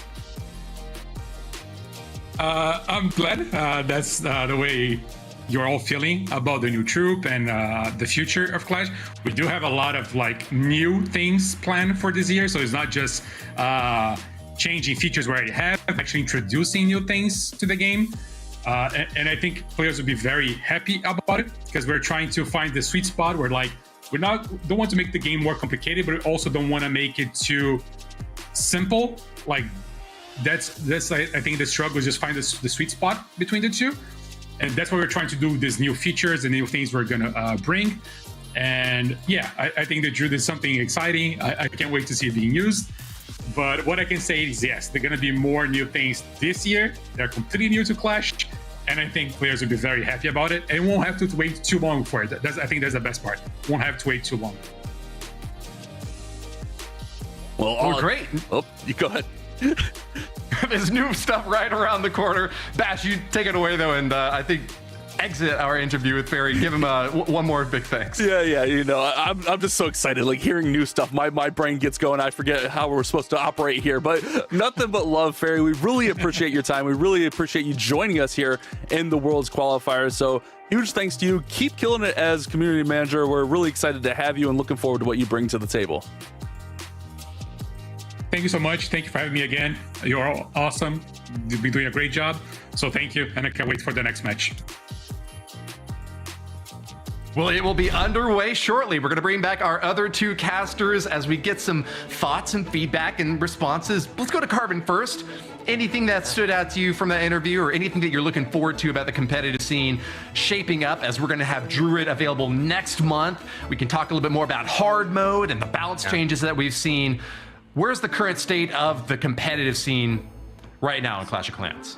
So I love the fact that he talked about Clash of Clans is open to feedback. So they really are. They really want to hear your thoughts. So make sure you're leaving comments about hard mode and what you think about it. And if you're like, well, how do you play hard mode? Well, all you have to do is, if you want to try to hit your own base, put up a friendly challenge and click the little check mark that says hard mode, and you could test it out right now in your clan. So that is a way to do it. But one thing I did do, which was fun recently with a lot of fans and viewers, was to play hard mode. But then if you use the original equipment, oh my, is it really difficult to get a 3-star. Try that. That's a challenge for anyone watching. Switch back to the regular equipment, no epic equipment or the newly released ones, and try to 3-star your base on hard mode in that. It is insanely difficult. That is definitely a really good challenge. But what about you, Itsu? What do you think about that interview and any takeaways? I mean, for me, I'm just a huge fan of the Druid since the beginning, because I feel like it's just a complete new mechanic which we have never seen within the game, with like completely changing the identity of a troop within the attack itself. I mean, otherwise we had like the pretty classic troops. I mean, I don't know, like Electro Dragon is staying Electro Dragon, Heater being a Heater, like, you know what the troop does. But with this troop, you kind of have to plan ahead. Okay, I want to have this healing on my hero right here, and in the next 30 seconds, I have a bear instead who can maybe tank or something. So this really, like, planning ahead is really cool, and just the fact it can heal air, it gives a lot of cool options. So I'm a huge fan of that, and I hope that we will see more troops in the future who, like, bring completely new mechanics to the game. I think that's what I'm looking forward the most as well, and I'm looking forward that they apparently bring more new cool features around the corner, apparently, which will be nice. Yeah, and these multi-stage troops are just a really interesting concept. I think that they contribute really well to early attacks with heroes, because they enable you to do something for a little while and then kind of pivot to another strategy. That works particularly well with heroes, at being able to dive at one section of the base and then swap out and do something else elsewhere. So yeah, I agree with you guys that I'm interested to see what develops in the Clash of Clans metagame, particularly with hard mode potentially being introduced as a competitive feature and with more troops. And as Ferry said, there's going to be lots of more new stuff coming to Clash of Clans right around the corner. I'm tantalized, Bash. Yeah, I mean, with new troops, new game mechanics, new equipment all the time coming out, I think with hard mode, like, kind of getting balanced and getting ready and for the future, I think we'll see a lot more creativity. I'm really looking forward to kind of seeing what the rest of this season brings with everything we just talked about. I mean, you guys hit on all the points there, but the creativity may be returning sooner than we think. Indeed, but let's see how creative we are with our picks for this grand final. Let's see. Oh, it's all the same across the board here. We are all taking Millesime MG as match number 10 victors, which means that if they win this, that's it. It's over, and they will be getting a golden ticket. My big takeaway: even if Tribe won the last match, I still probably would have picked Millesime in this one, just because they're coming from the upper bracket. And I think that gives you a huge competitive advantage and plays a big game, or kind of like a mindset of continuing that streak. And that's a heavy favorite from the community as well, it's it. Yeah, I mean, I told the production first that I would go with momentum shifters, but then I feel like I as well hyped up Millesime so much about like how consistent they are, how good they are. And then we had the interview with General X earlier, who said as well that his pick is like Millesime, because in his eyes they're just so consistent and good with the current meta, that yeah, I did not go with the underdog pick yet again, because I feel like I did that already with the momentum shifters versus Tribe match. So yeah, Millesime, I think the community agrees as well, there is the clear favorite, and it's up to momentum shifters to yet again surprise everyone out there, maybe get a crazy upset. Well, I certainly don't put it past them. I wouldn't count on it, but the momentum shifters are going to give us an excellent war, whatever the outcome may be. I think another thing that I've been thinking about recently with the loss here from Tribe is that this means that not only do we have Tribe eliminated this month, but there's few chances for them to be able to continue qualifying with July and the last chance qualifier still around the corner. We also still are waiting for Na'Vi to try to get a chance to qualify. We know that they're not going to be able to compete with the same roster. They didn't make it all the way through to hold on to that golden ticket. So what is the shape of the overall teams that are competing for that continued golden ticket? Bash, are there any other squads out there that you've got your eye on as potential contenders for a golden ticket in future months? I think the big two you just said, Na'Vi and Tribe. I think it would be a big shock if we had one of those teams not get a golden ticket, and even if they have to play through the silver ticket, the last chance qualifier, like that would still be a very huge surprise. I think when you think Clash Clans Esports, those two teams are like probably like the top of a lot of people's list, right there on the forefront. So it's a little bit of a shock being this far in and not having them in there. So we got one more golden ticket opportunity. One of those two kind of need to step up and get it done. But this month, it's all about Millesime MMG and the momentum shifters. I already called MMG. This is their month. Let's see if they can bring it home here, Carbon. Well, let's see indeed, as we are now getting ready for the grand final match, as I will be jumping into this one with Woody. So Itsu and Bash will be taking some notes from the side. We'll see if there is going to be a potential bracket reset. So Woody, are you ready to see potentially it might be the final match if Millesime MG wins? But if they don't and momentum shifters win, will they be able to continue that momentum of trying to win a bracket reset to get a golden ticket? I am so ready, Carbon. We've awarded a couple of golden tickets already, but the third one here feels like it's so action-packed so far this month. So many tight, close wars, so many twists, turnarounds, upsets, confusions, opportunities. It's drama at its best. And with Ahmed starting now up against Teamper, we have got two stellar players joining battle in the arena once again. Momentum shifters are trying to get the upset against Millesime MG. Momentum shifters dropped to Tribe Gaming in the upper bracket semifinals. Just picking up that win in the lower bracket finals, though, shows that they really are taking this opportunity seriously. And I think that with this mass drag attack that Ahmed is starting with now, we're going to see some sparks fly, Carbon.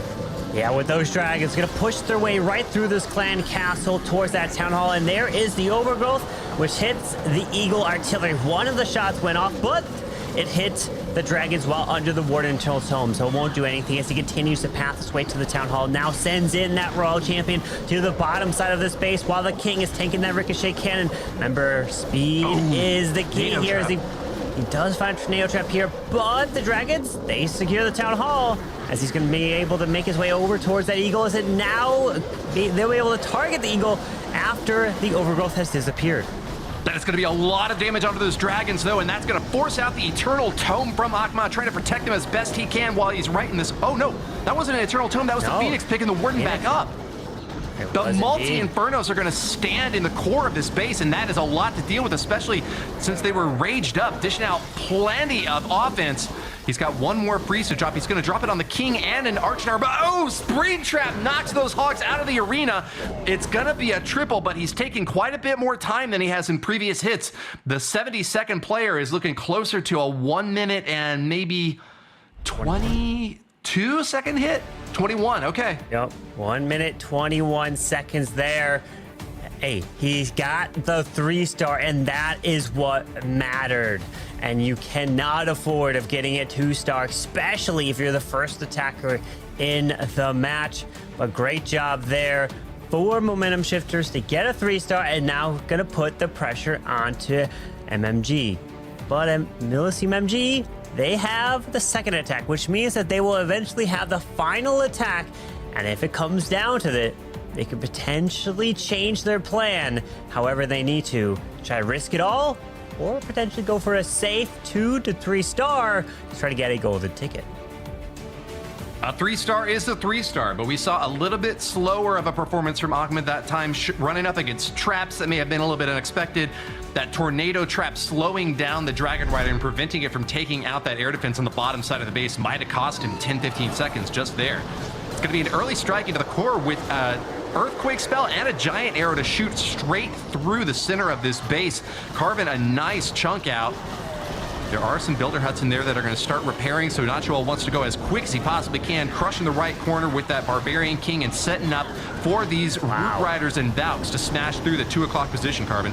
I love the fact that he sent that King straight on in with a wall break and then a second wall break to the bottom so the King can go in and out of that compartment. And look how fast he cleared it, helped set a funnel for these Root Riders while they're making their way straight towards this monolith. Does have that overgrowth. He's waiting to deploy. He's not using it on the Town Hall. Okay, so he's going to use it towards the Ricochet Cannon, and then he can continue to path to the Town Hall, but he does have to either invest the freeze, or I'm just wondering if he completely missed the Town Hall with the overgrowth there. So now he's going to hit it and have to experience that Town Hall explosion and the poison for these troops.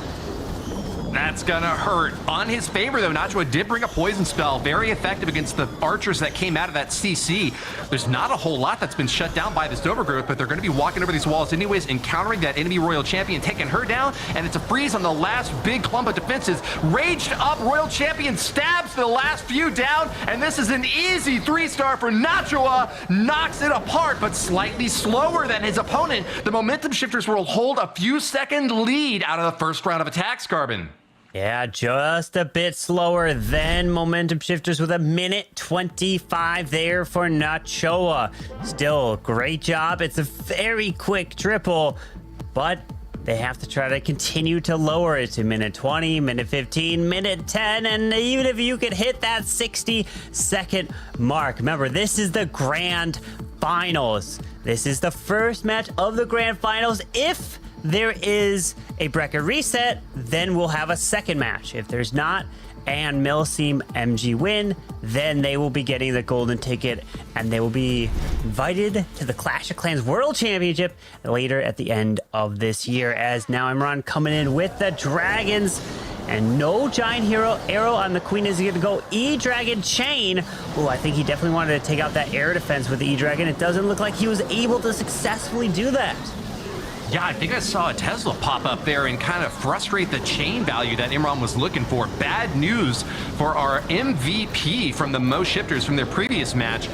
Still, he's got a solid army marching through the bottom now. It's a big mass dragon force supported by that Grand Warden ready to pop that Eternal Tome as soon as that damage starts coming in. Perfect time. He even catches the dragon on the top side, getting pushed back by the air sweeper. It still is invincible and impervious to all damage. Meanwhile, top side is going to be a Barbarian King smashing through the scatter shot and giving even more cover. Does get slowed down by an enemy Ice Golem, but it still looks like Imran is on a clear path. He does have to invest that freeze on the Town Hall, but unfortunately the dragons have avoided it. And they are hitting his dragons and the Warden here. The Warden has the owl, and it looks like the Warden is going down, and everything's kind of ignoring the Town Hall as the RSC does have her ability. He's going to have to path his way back, but there's 2 multi-archer towers. The Super Mini is coming from that left side siege barracks. Queen's going on in towards the core. But that's this is going to come down to the wire. It is. I don't think this Town Hall is going to go down. Oh, wait, the Super Minions. Hold on, we got some Super Minions. The Archer Queen's still pretty healthy. She did have the healer puppet, so that should be able to keep her up. The Super Minions still massive damage and drop the rockets right on top. Wow. 3-star after all for Imran. He's going to have to get through this wall to deal with that final clan castle, and that's going to buy Millesime MG some precious seconds that they did need. Momentum Shifters were ahead by 4 seconds overall before this attack, and so holding off with that wall is great news for them. This is coming up close to a 2-minute attack, a very, very slow one for a grand final match, Carbon. And this is why you upgrade your walls, just in case if the Queen starts targeting and has to go through them to finish off an attack. Yeah, Root Riders, they can go through them. Dragons, they can fly over them.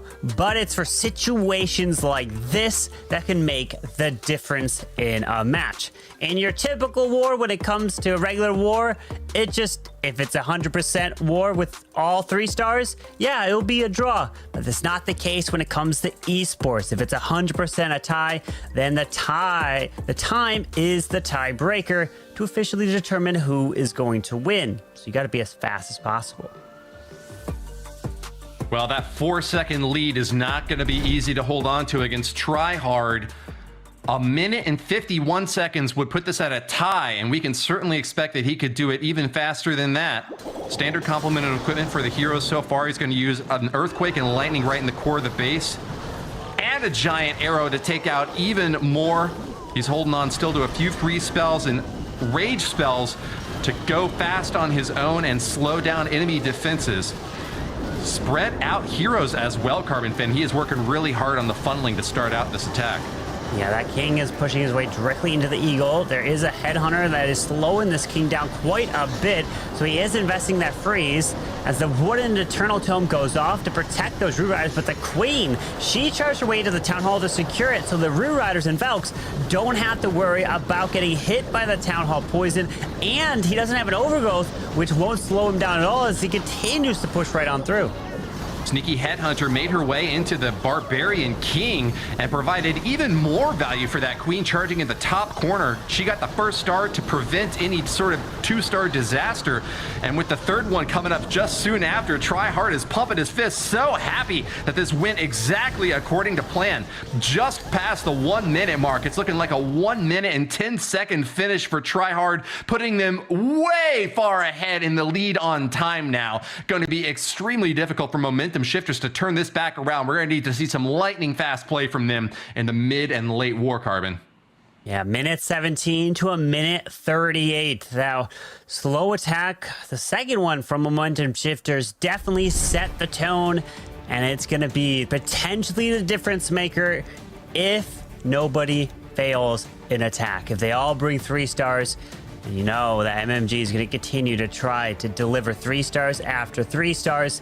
At this point, they are sitting comfortably in the lead with time, with Tryhard getting that 1 minute and 9-second triple. As now Leo, who was mentioned by General X, is up next to attack. It's a 42-second lead overall for Millesime MG. And just for those out there who are trying to do the math on that, that is a 14-second average difference that Momentum Shifters would have to put up on the board for every single attack. Just imagine that. If Millesime is putting up a 1 minute and 30-second attack, even if they're doing the slowest attacks from here on out, that would still require Momentum Shifters doing a 1 minute and 16 or shorter on all 3 of the remaining attacks. That is a very fast average that you're going to have to accomplish. But we're seeing now Skeleton Spell out in front onto that Monolith to provide the protection and distraction so the King can move his way into there. Doesn't have a jump spell, so investing Wall Breakers so he can get extra spells to push his way through the core. I really like how he's using that as the Warden ability. Is going to protect these Root Riders. Going to have to probably pair in a poison spell. There you go for that Clan Castle, as he's going to overgrowth that straight up core of the base.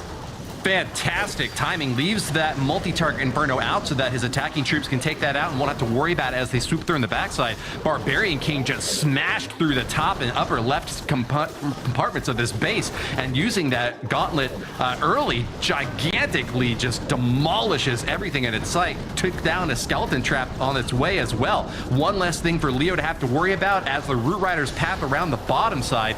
We do get the overgrowth wearing away maybe a little bit sooner than he was hoping for, but still he's got that free spell ready to shut down those defenses. Super long range on the super minions, pulverizing that town hall and going in for the kill shot. It's a 3-star in 1 minute and 12 seconds for MOS Leo. Super fast, and exactly what the Momentum Shifters were looking for to try to narrow that time gap. So you're telling me there's a chance, Woody? He hit that mark, and they're going to look to continue to hit the mark. But not only do they have to be hitting quick, they need to hope for some slower defenses. And at this point, a lot of these pro teams, the builders, they aren't building the base necessarily to think about defending the 2-star, because they're assuming their opponent is going to 3-star, and now they're just trying to put traps in certain locations to slow it down. That can come in to putting spring traps to the outside of the base. That could be the type of clan castle you determine to use, from witches to headhunters to even ice golems. And I don't think we've seen a super dragon in there, but there has been in the past. So you never know what you're going to find, and it's always interesting, the smallest details, especially how Itsu pointed out where some bases there was no defense or no building in an angle for a giant arrow to snipe the valuable defenses like a sweeper if you're coming with an air attack. So the base builders are always thinking of ways to try to improve and make it so that it's tricks you up in your attacks. Now, on an individual level, this must feel like a triumphant moment for Leo. Being able to put up a 1 minute and 12 second attack is the quickest that we've seen so far from the momentum shifters. But it still is not the fastest attack overall that we've seen so far this war. Tryhard with a 1 minute and 9 second overall time there was even faster. So the momentum shifters still definitely behind. This gave them a little bit of a lifeline to hope that they could win on a tiebreaker, but they really need to have an excellent defense, either try to get that 2-star that is so coveted among base builders, or to just really frustrate on some out of this world defense that slows down the Millesime MG squad. A really big ask, especially against a team that has won tiebreaker wars many times over. Millesime is super powerful right now and just does not seem to be letting up against anyone. Millesime is looking to triple yet again with Temper. The man who usually likes to start it off in some matches, but in this one, is coming a little bit later. In attack number 3, we've already seen Tryhard come in with a 3-star. We've seen Nachoa as well come in with a 3-star. So we still have Temper, who's up next, Kingsman, and Hawk. And if they can all triple and keep it relatively quick, they are looking good to get that 3rd golden ticket. As Temper is not going with Root Riders, he is pairing in the Giant Arrow with the Dragons here.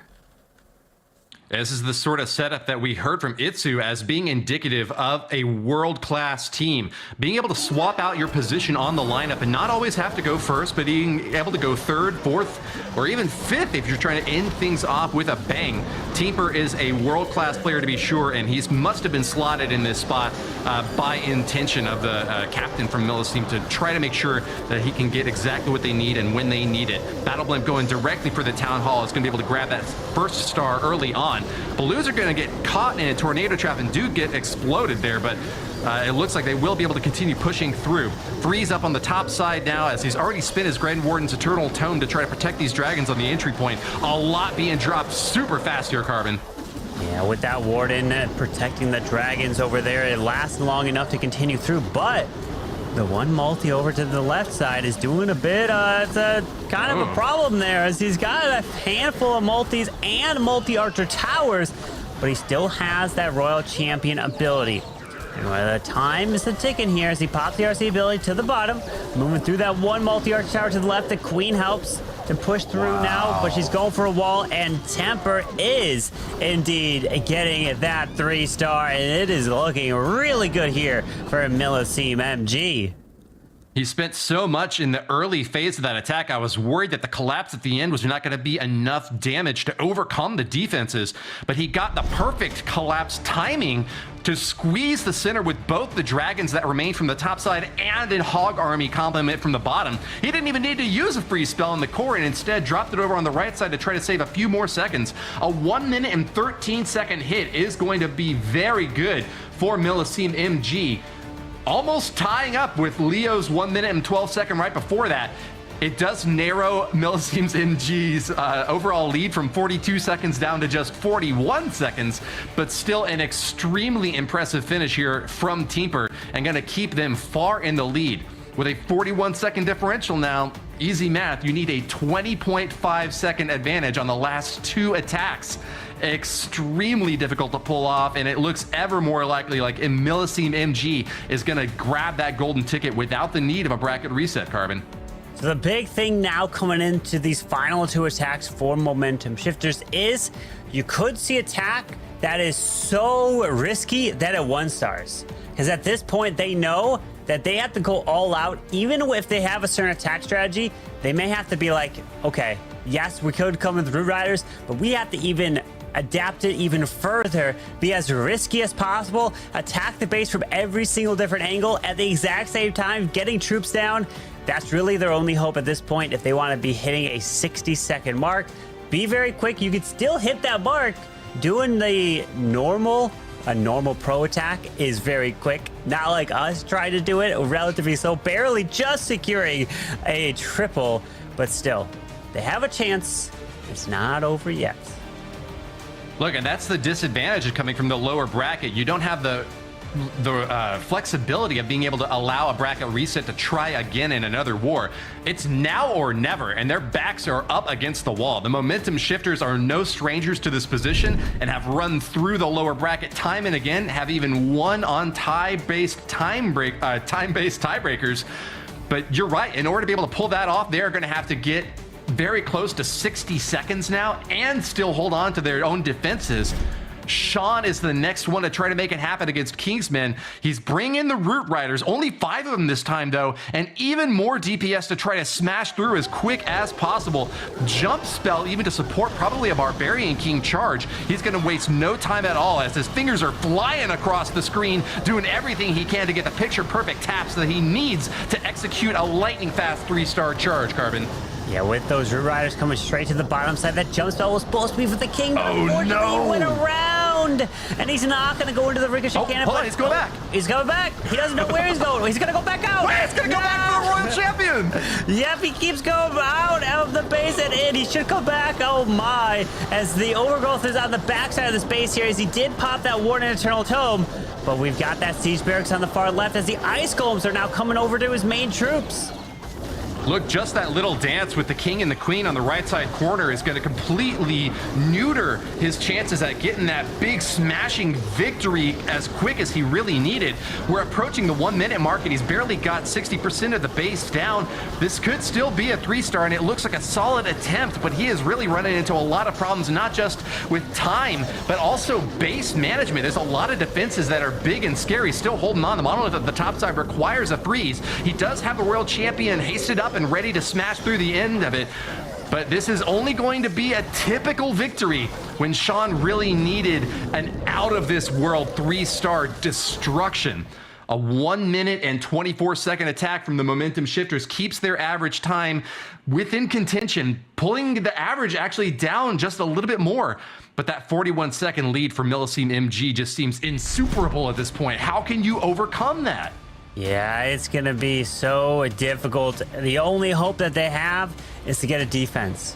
If they even get a 99% to be able to get the defense, then that is huge. And then they can help force a bracket reset.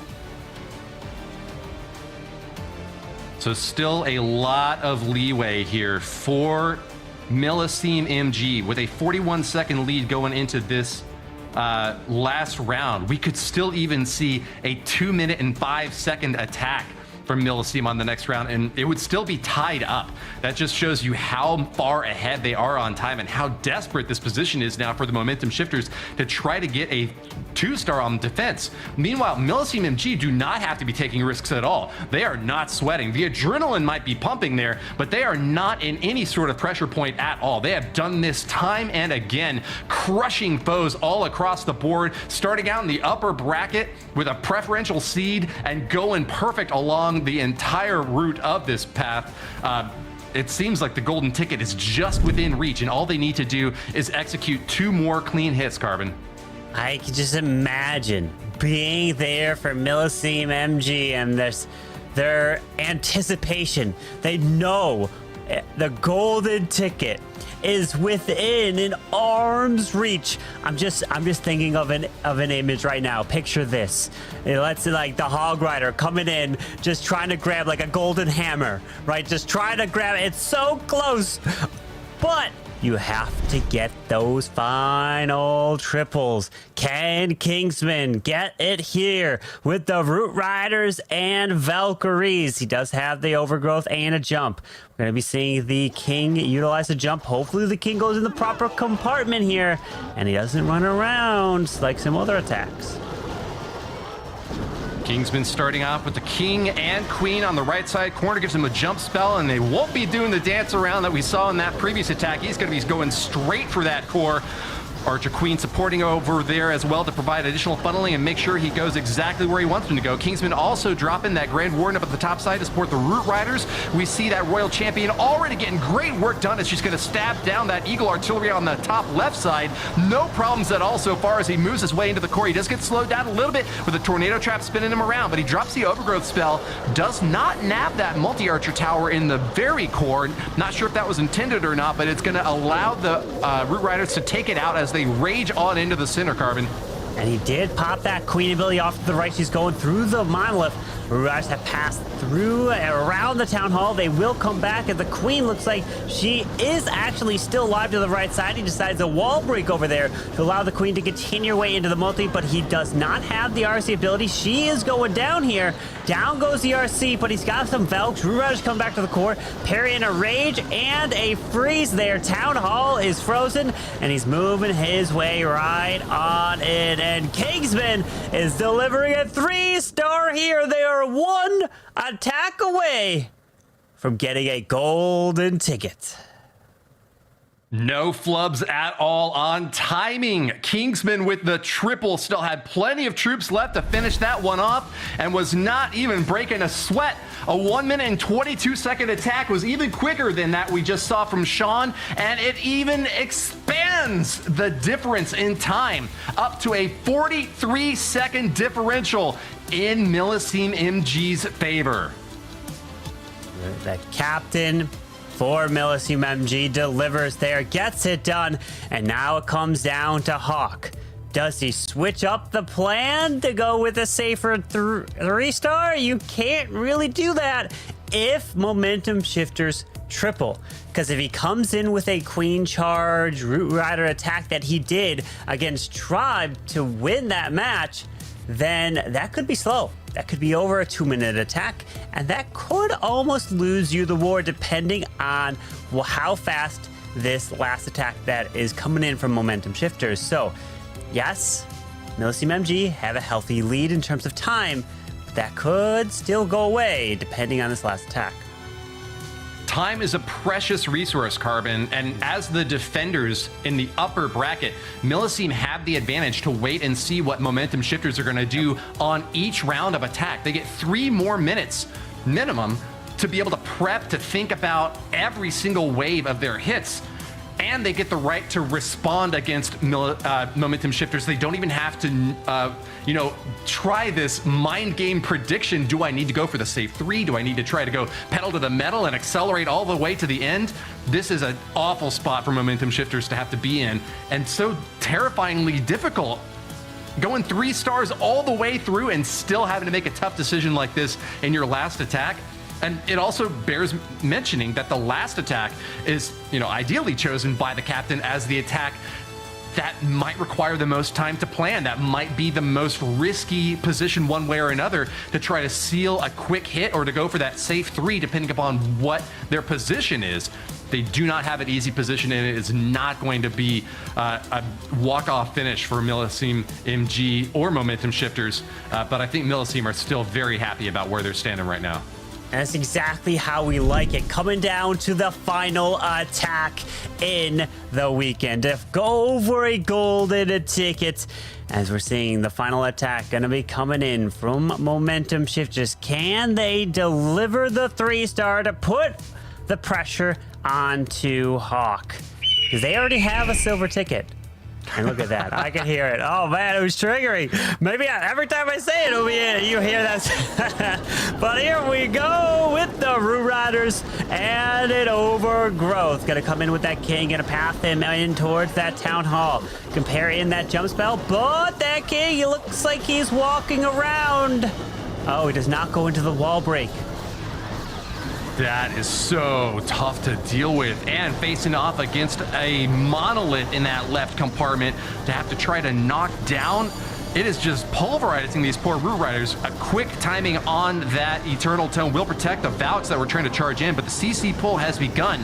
Ice Golem's coming out, and they're going to be slowing down the army. More bad news for Zekin, who wanted a quick hit and no problems at all. He is going to be able to jump over the interior wall with the Barbarian King smashing his way through, but that's a lot of damage coming in from the Town Hall now. That is going to be uncontested as those Root Riders were frozen, Carbon.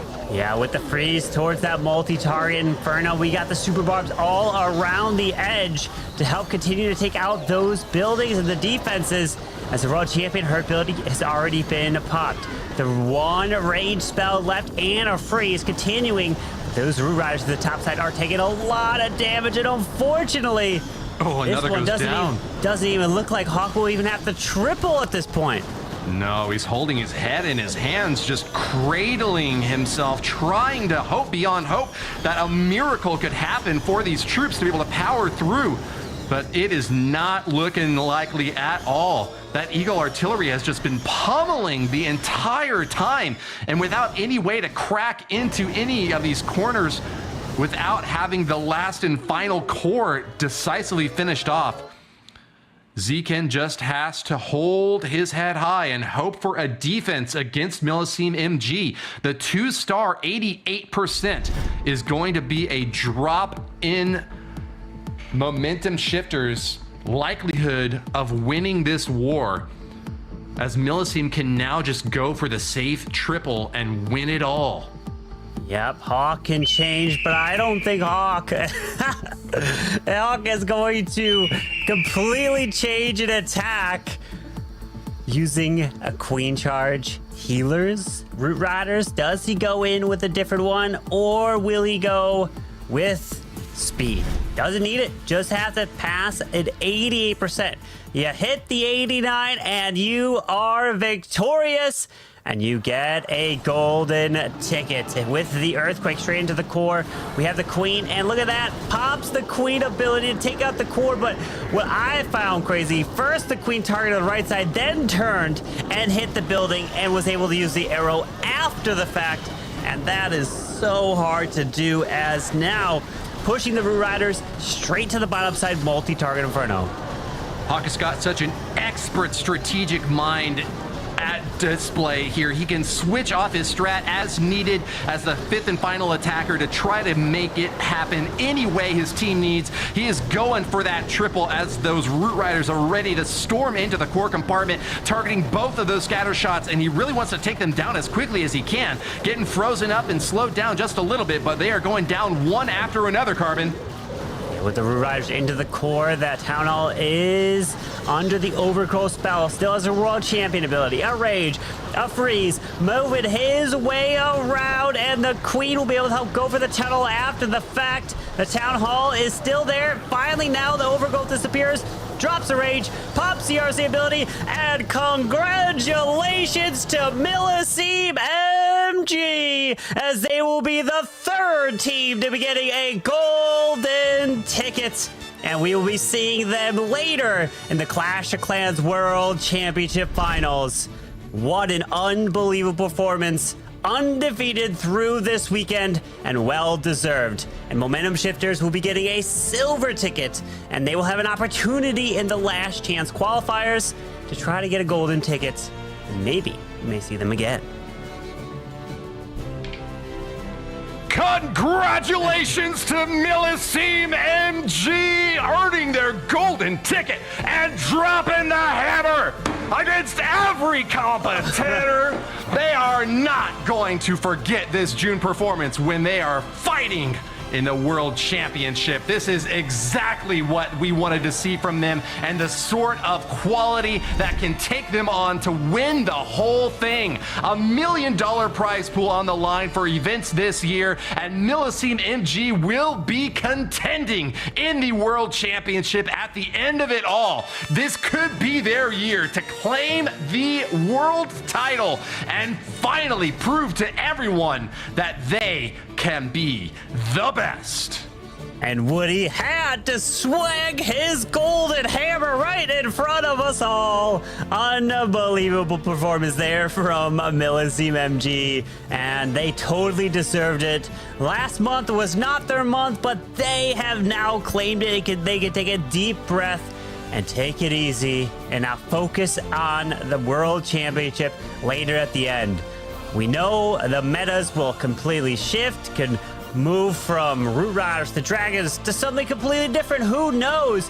As next month, the Druid, we will definitely see in some way or another pushing into with the main part of an attack or pushing in with an air. Who knows what these plans will entail? But again, congrats to Millesime MG and Momentum Shifters.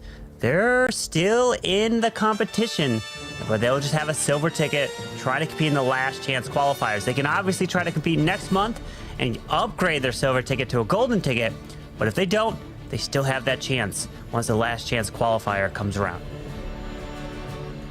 Excellent job to Millesime MG, and you can see the excitement on Hawk's face as he clinched the win for his squad there. What an overwhelming, crushing victory for them to finish things off, not just taking the perfect war, but also ahead on time. Even if Momentum Shifters had done their best to get a perfect war themselves, Millesime MG does not miss. This is an all-star lineup ready for the big leagues and going even bigger as they now have that golden ticket and will be facing off against the best of the best. Synchronic and VM Legacy waiting in the wings have got to be worried now about a new foe marching into battle. Man, what a weekend we had here. Just insane attacks, some heartbreaking 1-stars as well, but that's the name of the game. You'll get all of it in between. You get the triumphs, you get just the most devastating moments, but what these players will do, they will learn from it, and they will hopefully improve in the next months to come, because there is only one more qualifier, one more chance to try to be able to get that golden ticket. And if you don't, you can try to get a silver ticket through a community event to then have a chance of getting a golden ticket. But man, that is going to be still a very difficult task, as we are seeing the most valuable player here coming in, Hawk, taking it at 33%. Well done. Awesome job to Hawk there. Got to give Hawk another heads up performance shout out. 33%, but also big ups to Tryhard, taking 21% out of the quickest attack that we saw from that lineup. A 1 minute and 9 second strike. And Shades, of course, as always, from Teamper, looking cool and happy with his 18% vote on the MVP pick. I want all of you to stay with us because we have a very important guest that's going to be joining us shortly. It is going to be none other than Kingsman, representing Millesime MG, the newly minted golden ticket winner, will be competing in the World Championship. My first question, Kingsman, is how do you feel? We feel crazy, to be honest. We believed it because we worked so much for this, but to finally get it after 1 year where we worked pretty hard and didn't get it, and this year we finally have it, so that's amazing. We are so proud. Oh, you should be proud. Congratulations. And you won this golden ticket. And last month, you had the heartbreak where you got eliminated and you didn't get any tickets. So what did you guys do? Did you do anything in particular different and learn from last month going into now to be able to be successful to get that golden ticket? Yes, definitely. So we changed a lot of things. First, it was now we tried to have an attack order, like we used to have 2 fast hitters, which is Temper and Tryhard, even if Natural went quick. And after I go fourth and Mammoth last. So that worked pretty well. And also what we did very well, I think, is that we tried to find a new approach, different approach, which is pretty hard to bait and to stop. So we didn't choose the all this weekend. but it was enough to qualify, and I think we did pretty well in offense, and that made the difference. Yeah, you got perfect wars in all 3 of your rounds. I think that is an amazing offense. The defenses have been able to hold as well, though, against momentum shifters. You just held off with a 2-star and 88%. But it seemed to me that maybe the most exciting moment for your team was the victory over your longtime rivals, Tribe. Can you tell us a little bit about what was going through your minds after the end of that war? You knew you were going to be advancing to the grand finals from the upper bracket. Yeah, definitely. We know that Tribe is a very difficult opponent because they are so strong all over the years. But yeah, after this war, to be honest, I remembered a bit the first golden ticket of last year because we were into the same situation and Navi won the 2 wars after. So I told my teammates to stay calm because we know it's still possible to lose. But yeah, we played very well on final also, and to be honest, I think we deserve it all over the weekend because yeah, even if we perfect map all wars, we also did great times, even if we secure a bit on the last attack sometimes. And yeah, we defend into all wars also. So yeah, nothing else to say. Yeah, totally deserved, and you guys put an unbelievable performance on. We all loved it. And I'm curious of what's your thoughts of, since we know that the hard mode has come out, and with the new troop, the Druid, have you guys been testing the hard mode? Are you excited for it? And do you really look forward to that later towards the end of the year in the World Championship? Yeah, we are very excited about it because, yeah, for now the game is pretty easy, so we have to play time. Hopefully it won't be the case with hard mode, I don't know, because for now we didn't test anything since the qualifier was in normal mode. So we didn't want it to be disturb a bit with this mod.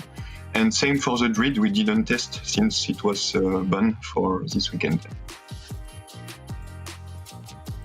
Kingsman, I know that your team was the only squad this month to get perfect wars in all of your matches, but I think something else that really deserves mentioning is that your team was the only squad that prevented a perfect war against you in every match. There was no team that got 15 stars against you in this month. And so can you tell us a little bit about your base building strategies? Maybe who is responsible for this amazing defensive performance? Okay, so yeah, we had a lot of person which help us, so I can't say all the names because there is too much. But yeah, mainly into the team, it was Temper a bit, Rayard and Mammoth, which built most of the bases. But then we had the help of a lot of builders, a lot of other pro players which help us to scout the opponent, to try to predict them, things like this. So yeah, also I think it made the difference because into the 2 last months we worked a lot for base building, but not like this. I think it was more efficient this week because yeah, we tried the different things and it worked pretty well. So yeah, very happy about it. Unbelievable, and you guys deserved it. Congrats to you, your base builder, your entire team, and I can't wait to see you later at the end of the year in the Clash of Clans World Championship Finals. Do you have any final words, any thank yous before signing off? Yeah, I want first to thank all my teammates and especially Mammoth, because to be honest, he deserved more than me to be here. He's like the natural captain this year. He managed a lot of things. He's doing pretty good. And yeah, finally, I want to thank all the person which helped us this week. There is a lot. They will recognize themselves. Sorry. So yeah, and also our sponsor Millesime MG, which is with us since last year. So yeah, very happy to represent them into World Championship this year. Yeah, congratulations, and can't wait to see you guys. It's going to be an unbelievable World Finals, and so we'll see you later at the end of this year. So let's jump back and bring back the guys at the desk, and an unbelievable weekend we had there. So Itsu, what was your thoughts there on his preparation, of the things they changed, and just everything he was talking about? Yeah, I feel like they were really well prepared, even though one specific question and answer I found really funny. Because, as I said, after the update with the hard mode, I hosted some King of the Hill tournaments, and Temper actually played in them. And he said that they were trying to avoid the hard mode because they were fully concentrating on this weekend. I remember that he and his team were like in the chat, like telling Temper to like go practice with them and play and test the bases and stuff. So I thought that was really funny with like Temper trying to play as well in there, because I mean, I have been as well like building bases as well with Temper in the past.